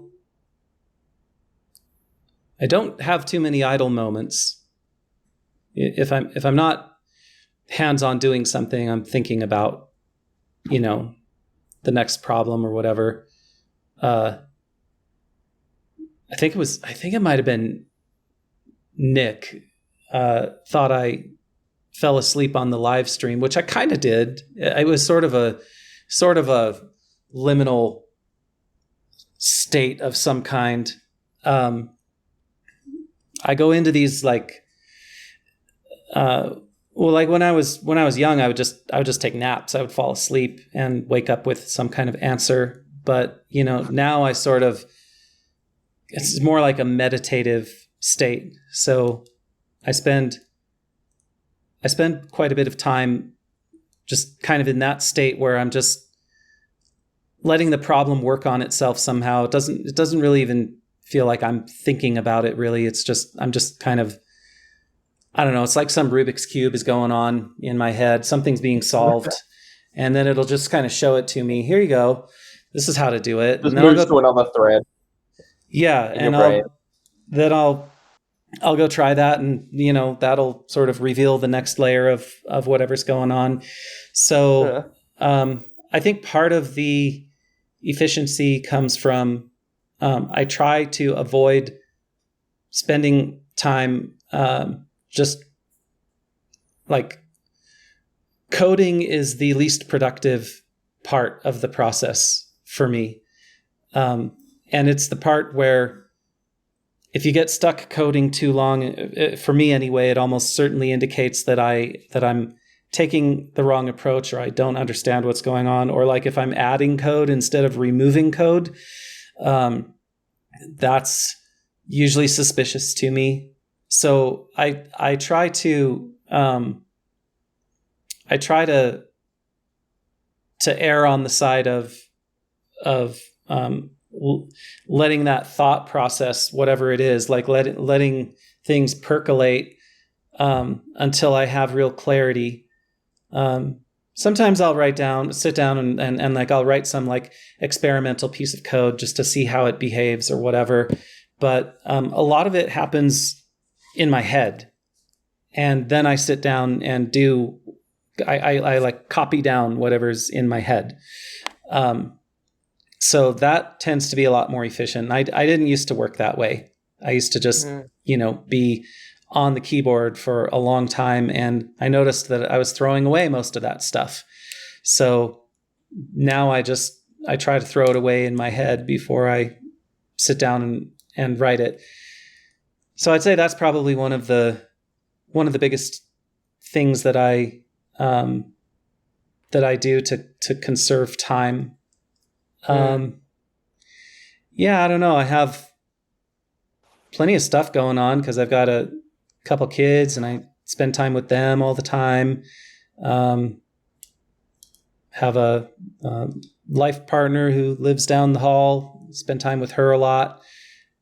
She's not Brazilian though, so you got me there. You got me there. But yeah, let's see. so I don't know. I stay pretty busy with like family stuff too.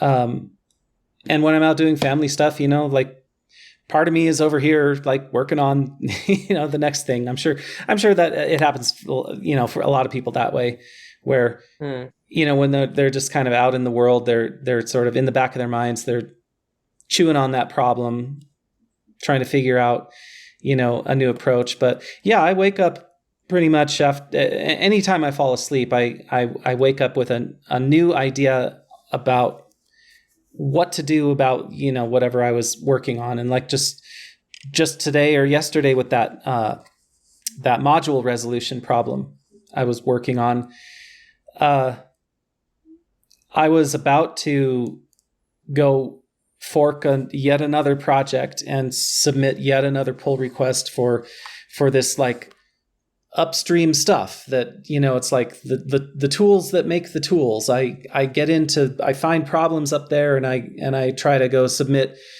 pull requests or whatever to fix that, so that it eventually comes downstream to where I first spotted the problem, and then I can move forward. And I lose a lot of time contributing to other people's projects, I guess, but which I don't really think of as a loss of time. It's not time that I spend on my stuff. But this module resolution thing, after I woke up from a little slumber, I realized, oh, you know what? I think there's a workaround. I think I don't need to actually get into the weeds on this one after all. And so, that saved me hours just by not acting too quickly. So that's probably my biggest change that's made me more productive. Yeah, okay. Yeah, sleep's definitely important. I think I code way better on more sleep than less. Like that's one thing I've changed. Like last year I was sleeping like 6 hours a night. Now I'm sleeping 8. And it's good. It's good for my mental health as well. So yeah. I know when it's time for me to go to sleep, because I will start feeling very hopeless about everything. Yeah. And then it's like, oh, I remember this means I'm tired. I gotta sleep for a while. And then my sleep cycle is like 3 or 4 hours long. If I'm really lucky, I can get 2 of those in somewhat close to each other. But typically what happens is I'll sleep for 3 or 4 hours, and then I'll wake up. I'll be up for at least a couple hours. And then sometimes I'll go back and sleep another couple hours or something like that. I think it probably only does average about like 4 to 6 hours a day per 24 hours, but it's chopped up. It's rare that I like sleep through the night. And I've just kind of accepted that. Like people have been telling me for years and years, like, oh, you got to get the solid 8 hours of sleep or whatever it is, kind of uninterrupted during the night. And I've felt really like deficient, because it hasn't happened. Not since I haven't slept through the night like that since I was a teenager, and it just doesn't work for me. And then I just saw this video a while ago. I don't know if it's true or not, but they were saying back in like medieval times or something, they had a sleep cycle much more similar to mine, where they'd wake up in the middle of the night, maybe even go do some stuff, go work on some stuff, and then go back to bed and wait for the sun to rise. And I was like, yeah, that seems right to me. So yeah, if it works, it works. Like there's a lot of things I think that we still don't know about sleep, and yeah, I don't know. It seems to be what works best for me. I'm most productive when I can sleep when I'm tired and be up when I'm not tired. And sometimes life interferes with that, because there are some things that are on a schedule, and it's like, oh, I have to get up even though I'd rather sleep. I need to get up and do this, and that throws me off and stuff. But yeah, definitely, like I pay a lot more attention to just my body and what it's telling me and stuff. I never used to work for that. Yeah, Daniel says biphasic sleep. Yeah, absolutely, Daniel. That's what I'm talking about. Biphasic, that's me. Or monophasic in some cases, like just not. I don't. Sometimes I don't get that second sleep cycle, Daniel. But anyway, yeah. So okay. So looking ahead for you, you're planning to keep building your channel by exploring the topics that are interesting and that matter to you, and then sharing what you learn with everyone else. And I mean, I think that's an awesome approach. It seems to already be working for you. Like your name's getting out there. Yeah, I honestly, I can just, I don't know why, to be honest with you. I don't know why, but I'm happy that it's happening. Yeah. Yeah. Well, you're almost going to hit 1,000 subscribers pretty soon. Yeah. Like probably in the next, I bet within 30 days. What do you think? Yeah, I think it should be 30 days. It really depends on the success of this video and the next video. And my next video, which I'm going to be releasing, is one which I actually wanted to discuss with you on the stream. It's the only thing I wanted to discuss with you, and that was on Pocketbase extensions. Like, oh yeah. How'd we get this far? You've been building like a madman in extensions. Now, one of the things which I personally find not ideal is the fact that extensions don't work like distributed edge functions. Like they're not region based. Like if you're running an extension, you're running it in one place. It's not it can't be distributed. Like, have you got any solutions to that? What are your thoughts on that? Like, is that a deal breaker? What do you think?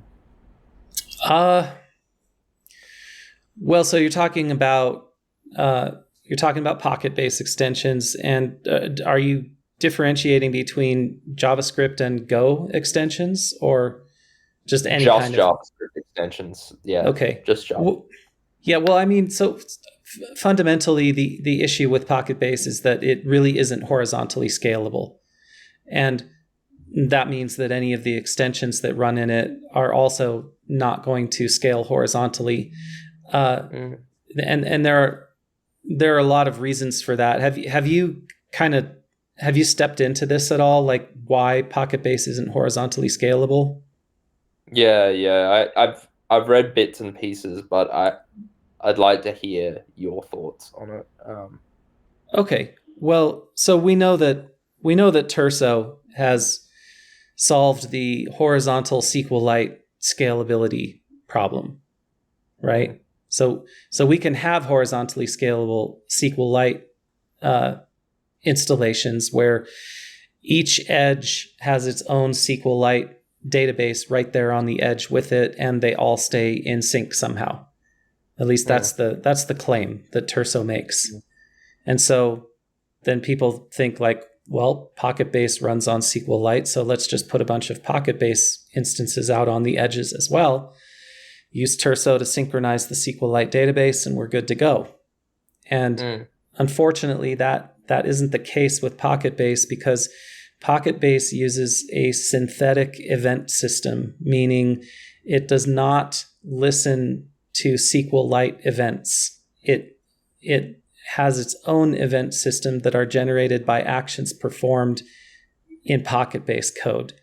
So when you go to update a model in Pocketbase, it fires a model updated event, but that has nothing to do with the underlying SQLite.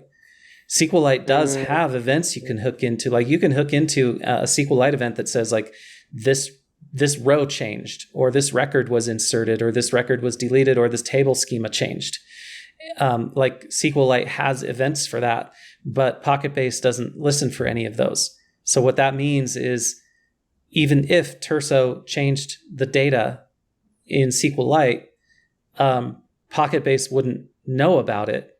And that breaks a lot of features. I mean, it would know the next time it queried the data, but in terms of the event system in Pocketbase, you could change the underlying data in the SQLite database, and it would not notify Pocketbase that the data had changed at all. So that means any hooks that you have into events like that aren't going to work. So that's one issue. Another issue is typically even in any kind of horizontally scaled system, you need some source of truth. Like if every edge is running a Pocketbase instance and you go change the schema, you log into the admin of one of the Pocketbase instances and you change the schema, is the expectation that that's going to propagate to all the others? And if somebody changed the schema in a different one in a way that was incompatible with your change, then what? How do you resolve that conflict? So usually what you have is an origin that's a single source of truth, and everything that gets written to the database gets written to the origin. And then you have these edge caches, which are mirrors of the origin. And anybody connecting to the edge, it'll query the edge's copy of the data instead of the origin's copy. That's a type of horizontal scaling that is maybe a little bit closer to something that could work with Pocketbase, but you still have the problem of like real-time connections. Real-time connections are heavily dependent on that synthetic event system. And if you make a real-time connection to an edge instance of Pocketbase, and somebody else is making a connection to a different edge instance of Pocketbase, and the data changes, it's going to be really hard to make both of those edges notify their users. So I don't think Pocketbase is anywhere near scaling horizontally unless you want to give up virtually every feature that makes it cool. But what you can do, and what I've done, like in the case of PocketHost, is you can use the real-time system where the edges all make real-time connections to the origin, and then they keep a mirror of the data locally on the edge. So if anyone asks for it, they can stream it out from there. So you could potentially make some sort of scaling solution. Like if you did run out of real-time connections, let's say 10,000 people connecting to the origin wasn't working anymore, and you wanted to spread that out, you could probably set up some mirrors like that. I think that would be custom code, though. Pocketbase doesn't have the ability to mirror itself. You'd have to have some custom code like what I did. So Nick says he sees the issues as fairly solvable. Nick, send a pull request in, man. Get with Ghani and send a pull request. If you can solve this, you'll be a hero for the whole community. I'm not as convinced that these problems can be easily solved, especially since Ghani has no interest in it. But that's more of a political problem. I'm talking about like technical feasibility. There are a lot of roadblocks to it, but hey, if you see something I don't, Nick, go for it. See, here you go again with your bolting on things. Nick says adopt Shoutcast DNAS model for relays. Yeah, I don't think, and then this is what's up on the screen right now. Traffic Labs here, the cloud native application proxy. I don't believe stuff like this works, Nick. So, setting up relays and proxies and like bolting on these external applications where your data just flows through perfectly and magically somehow, I don't believe it. I've never seen it work. So that's where I'm at on all of that. And that does kind of bring us back full circle to Nick remembered the name of the website that I was making fun of last time. It's called Traffic Labs, and it says Cloud Native Application Proxy. I don't even know what that means, Cloud Native Application Proxy. That sounds like corporate speak for something I don't need. But I'm just being hard on you, Nick. Seriously, Nick, if you see an approach to this, go for it. It's not an area where I would like invest my time because I've seen it fail so many times, but that could just mean that I don't have like the right, mind to comprehend how to make it work. And if you see a way, I think that would be so helpful for the community. With that being said, like, what's the point in like building with Pocketbase when you're going to be encountering these massive issues at scale for you? Like, because I know my personal reasons why, but like, why do we build with Pocketbase if we encounter these issues with horizontal scaling? I think they're mostly encountered in the imagination. I don't actually know that many people. I don't know anybody actually who has encountered an actual scaling problem with Pocketbase. Even the guy whose app went viral and he was getting hit millions of times a day. This kid in India, did you hear about this one? This was on PocketHost. You told me this last time. Yeah. Like even that guy, PocketHost wasn't, or Pocketbase wasn't the bottleneck really. Well, I mean, it could have been that the real time system did bog down there, but in Pocketbase's defense, any other system would have the same issue where you'd have to figure out some way to scale it out past what a single server was capable of doing. And I think people imagine that other solutions somehow just magically scale, and they don't either, So it's like scaling is not easy, and in most cases it's not even necessary. Because we were able to solve the problems without scaling Pocketbase or PocketHost. It was just a matter of application architecture. And I think that's like well over 90%, maybe even like 95% of everybody's apps and use cases. They are not going to bottleneck on Pocketbase in the first place. The one case I see where maybe scaling makes sense, and we've seen this with PocketHost, is if people connect to an edge server nearest to them, and then I route their request through a VPN over to our origin server that sits in San Francisco, that ends up being faster than public network routing. In other words, if they try to access the origin in San Francisco directly from wherever they are in the world, it's way slower than accessing a fly.io edge near them and proxying the data through the VPN. Because Fly has these VPNs set up between all of their regions, and the traffic routes are so optimized somehow. I mean, I've cut the latency in half just by having those edges sit out there, and they do nothing but proxy the traffic through the Fly edge over to San Francisco over the VPN. That's all that impressive. That's all that it's doing right now. And I even turned it off for a couple days because it's like it costs like a couple $100 a month in extra bandwidth to run it. So I was like, well, I wonder if the storm has passed. And I turned it off for a couple days, and people started coming to Discord saying like, hey man, why is it so slow lately?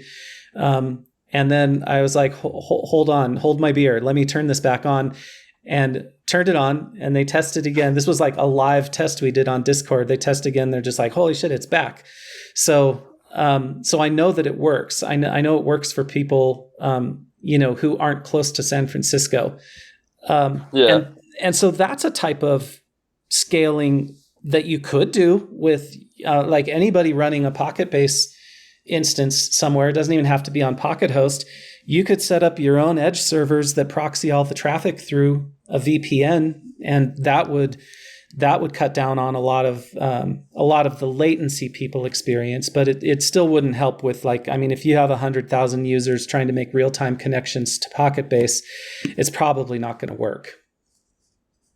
Yeah, I think that's where a lot of people get unstuck, I would say, but I think also people don't necessarily make the distinction between real-time users and users. Right. Like so they're like, Yeah. oh, 10,000 connections, it's not recommended. It's like real-time connections, real time, not just users in a database who make calls. Like, Yeah, that's true. I think people do get a little confused by the terminology around that because, they're not really sure what a real-time user is. But yeah, I mean, if you have 10,000 people concurrently using your application, I mean, that's an amazing problem to have. yeah, I don't even have that on PocketHost. yeah. And we're hosting a lot of stuff, like, thousands of requests per second, but still not 10,000 concurrent users. And that's not just, the PocketHost users, that's their users connecting, like all of their users combined, connecting to all of the instances combined, still not 10,000 concurrent, I bet. Yeah. Yeah. It's a much bigger number than people imagine. So my answer to scalability is wait for a problem. That's my first piece of advice. But then, past that, like if you really, really are wondering if Pocketbase can scale horizontally, the answer is I don't think so. But Nick is gonna save us all and make a solution for it. And I'm waiting, Nick. Now you threw down the gauntlet when you said, I see the issues as fairly solvable. Okay. I hope you accept that challenge, because I see them as fundamentally unsolvable in Pocketbase. So extensions, JS extensions are, I think Ghani had in mind for those that they'd be for pretty lightweight tasks, just like quick in and out type of stuff. Not like long running processes or computational stuff, like Goja's not really built for that. Goja is a pretty slow JavaScript interpreter compared to like Chromium or, what's the other one that's out there? I think Bun uses Chromium underneath, but anyway, and WebKit might be a fork of Chromium or something like that. But, that is sort of the most powerful JavaScript interpreter on the planet. And it actually translates the JavaScript into machine instructions. That's crazy. Yeah. So, I mean, they are doing some really aggressive optimizations that Goja can't touch. Goja translates JavaScript into a syntax tree and bytecode that can be evaluated much more quickly than reinterpreting the actual script over and over again. It does that optimization, but it's still a virtual machine running in Go, and it doesn't do any JIT compiling where it's translating anything into machine instructions. In fact, I don't even know if Go is capable of executing machine instructions as part of its runtime. I don't even think it allows that. Like with C, you can drop into assembly language and do platform specific stuff, or like with graphics boards, like something from NVIDIA, like a GPU, you can program in CUDA, which is basically like an assembly language-ish kind of thing for GPUs. But then even that's interpreted. There's a CUDA virtual machine basically that translates the CUDA instructions into actual GPU machine instructions for the specific chipset that's running or whatever. And those guys over at what's the Chinese AI deep R1? DeepSeek R1. Yeah. So they, in order to make their stuff as efficient as it is, they actually bypassed the whole CUDA layer, and they are writing machine instructions straight to the GPU, which means that they can, achieve optimizations that just aren't possible in a virtual machine. So that's where we're at with Goja is like, it's a virtual machine, and there's some stuff that you're just not going to be able to do unless you drop down to actual machine instructions, and it doesn't do that, and I don't think it has any plan to do that. So that means that the JavaScript runtime in Pocketbase is probably an order of magnitude slower than, say, Node.js, and Node.js is in some cases can be an order of magnitude slower than Go. So it's an environment where you're not going to do computationally efficient stuff, but a lot of web applications is just sitting around waiting for I/O anyway. It's not computationally intensive. So I happen to think that you can build entire applications in the JavaScript runtime for Pocketbase. Ghani doesn't like that, but it's true. You can build a very performant application that way. But yeah, in terms of scaling it out, that's a little more difficult. Like you'd need to, I don't know, you could make the even in JavaScript, you could make the instances call out to each other. Maybe that could be some kind. You could maybe build a scaling layer of your own on top of Pocketbase, as long as it was like very bespoke and specific to your app. You could probably build a scaling layer. Okay, but you could. Yeah, I think like in terms of maybe the way that you can still keep Pocketbase as a thing is you like you said with the Terso way of doing things with SQL, like you can just you can still use the Pocketbase database and then just skip using extensions, right? Like, so that's like an option you have where you can just build using, I don't know whether Terso's got edge functions or something like that, but you could use something like that in order to be able to listen to changes in the database, right? To listen for changes, say more about that. Listen for changes. Yeah, so because you talked like earlier, like the scalability problem, like the scalability problem of Pocketbase is the fact that it can't listen into it can't listen into changes that would be made in a distributed, horizontally scaled libSQL right sort of way. Right. But yeah. So still, yeah, you get it. Well, I think so. So you're saying could you build something that did listen to the SQLite events and respond to them? Could you just use, like, I'm not sure whether Terso has like a edge function which like hooks in and listens to SQL changes anyways, so you could just use that as a drop-in replacement for JS extensions which listen to SQLite.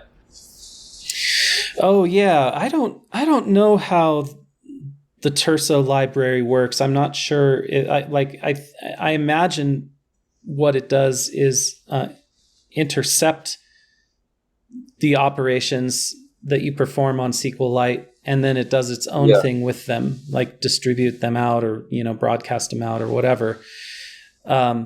So yeah, I don't know how they're accomplishing that, but yeah. However, here's what. Okay, without changing anything in Pocketbase, what you could do now is use the Terso data provider and have your distributed SQLite database and read from any edge and write to, you might be able to write to any edge as well. Basically, you would turn Pocketbase into a glorified REST API over SQLite, where you're just using the Pocketbase REST API, but you're not using any of the event system. Yeah, that's what I'm saying. Like there must be that must be the only alternative. If you're wanting to still sort of have that horizontal scaling, is to just use the front end of like, you don't even need to use the you can just use the front end to manage it. You can use the front end as the CR, what do they call it? Not CRM, like just the CSM, the content system, to be able to for a user to be able to jump in. CMS. CMS, that's the one. Yeah. Yeah. So, man, but if you're not using anything from the Pocketbase event system,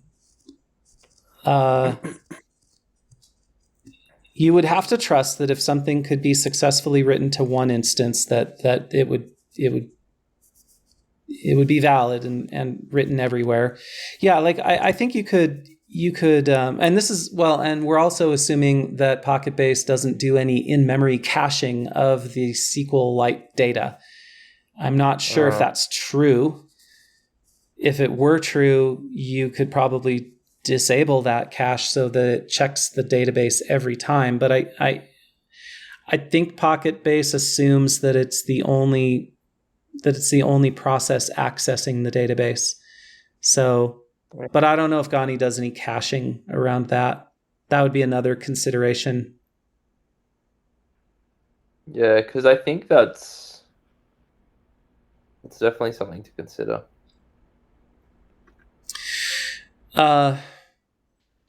I think it would be worthwhile for somebody to put together some kind of Pocket-based cluster that used just the most basic features of Pocketbase to see if they worked.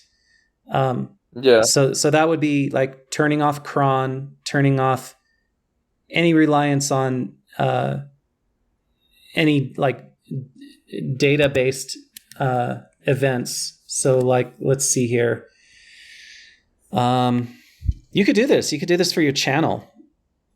All right. So these event hooks, app hooks would probably work fine.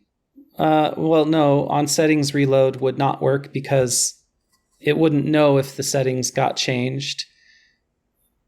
Backups, I would probably not try to do backups except from like one instance that was, dedicated to doing that.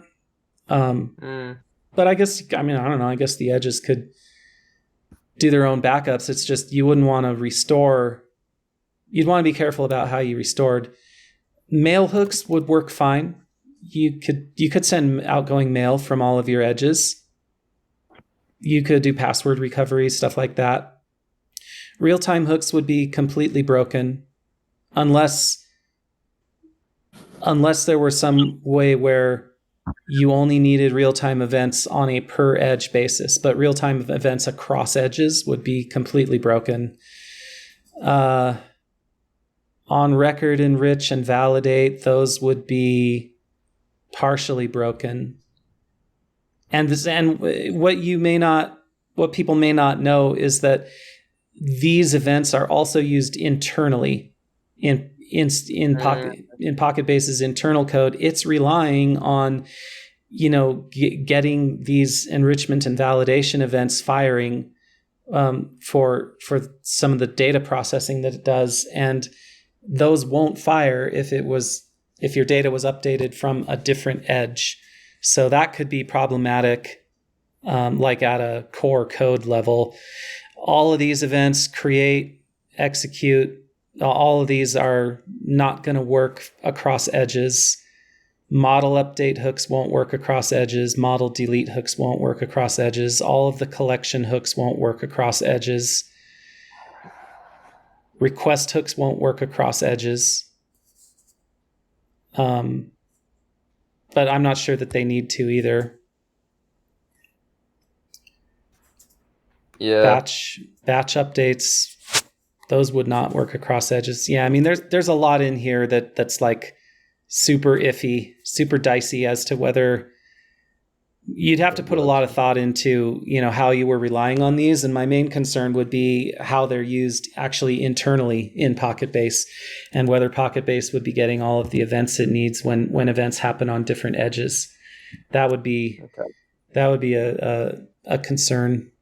But like you mentioned, it's not even really an issue that needs solving. It's not an issue that needs solving. And I would say if all you really wanted was a REST API in front of SQLite, I think you can accomplish that without Pocketbase at all. Yeah. I mean, you can put a REST API in front of SQLite pretty easily. They probably are already out there, actually. So if you're not going to get any of the goodies that make Pocketbase cool, like real time, then I'm not even sure why you'd care. Bother.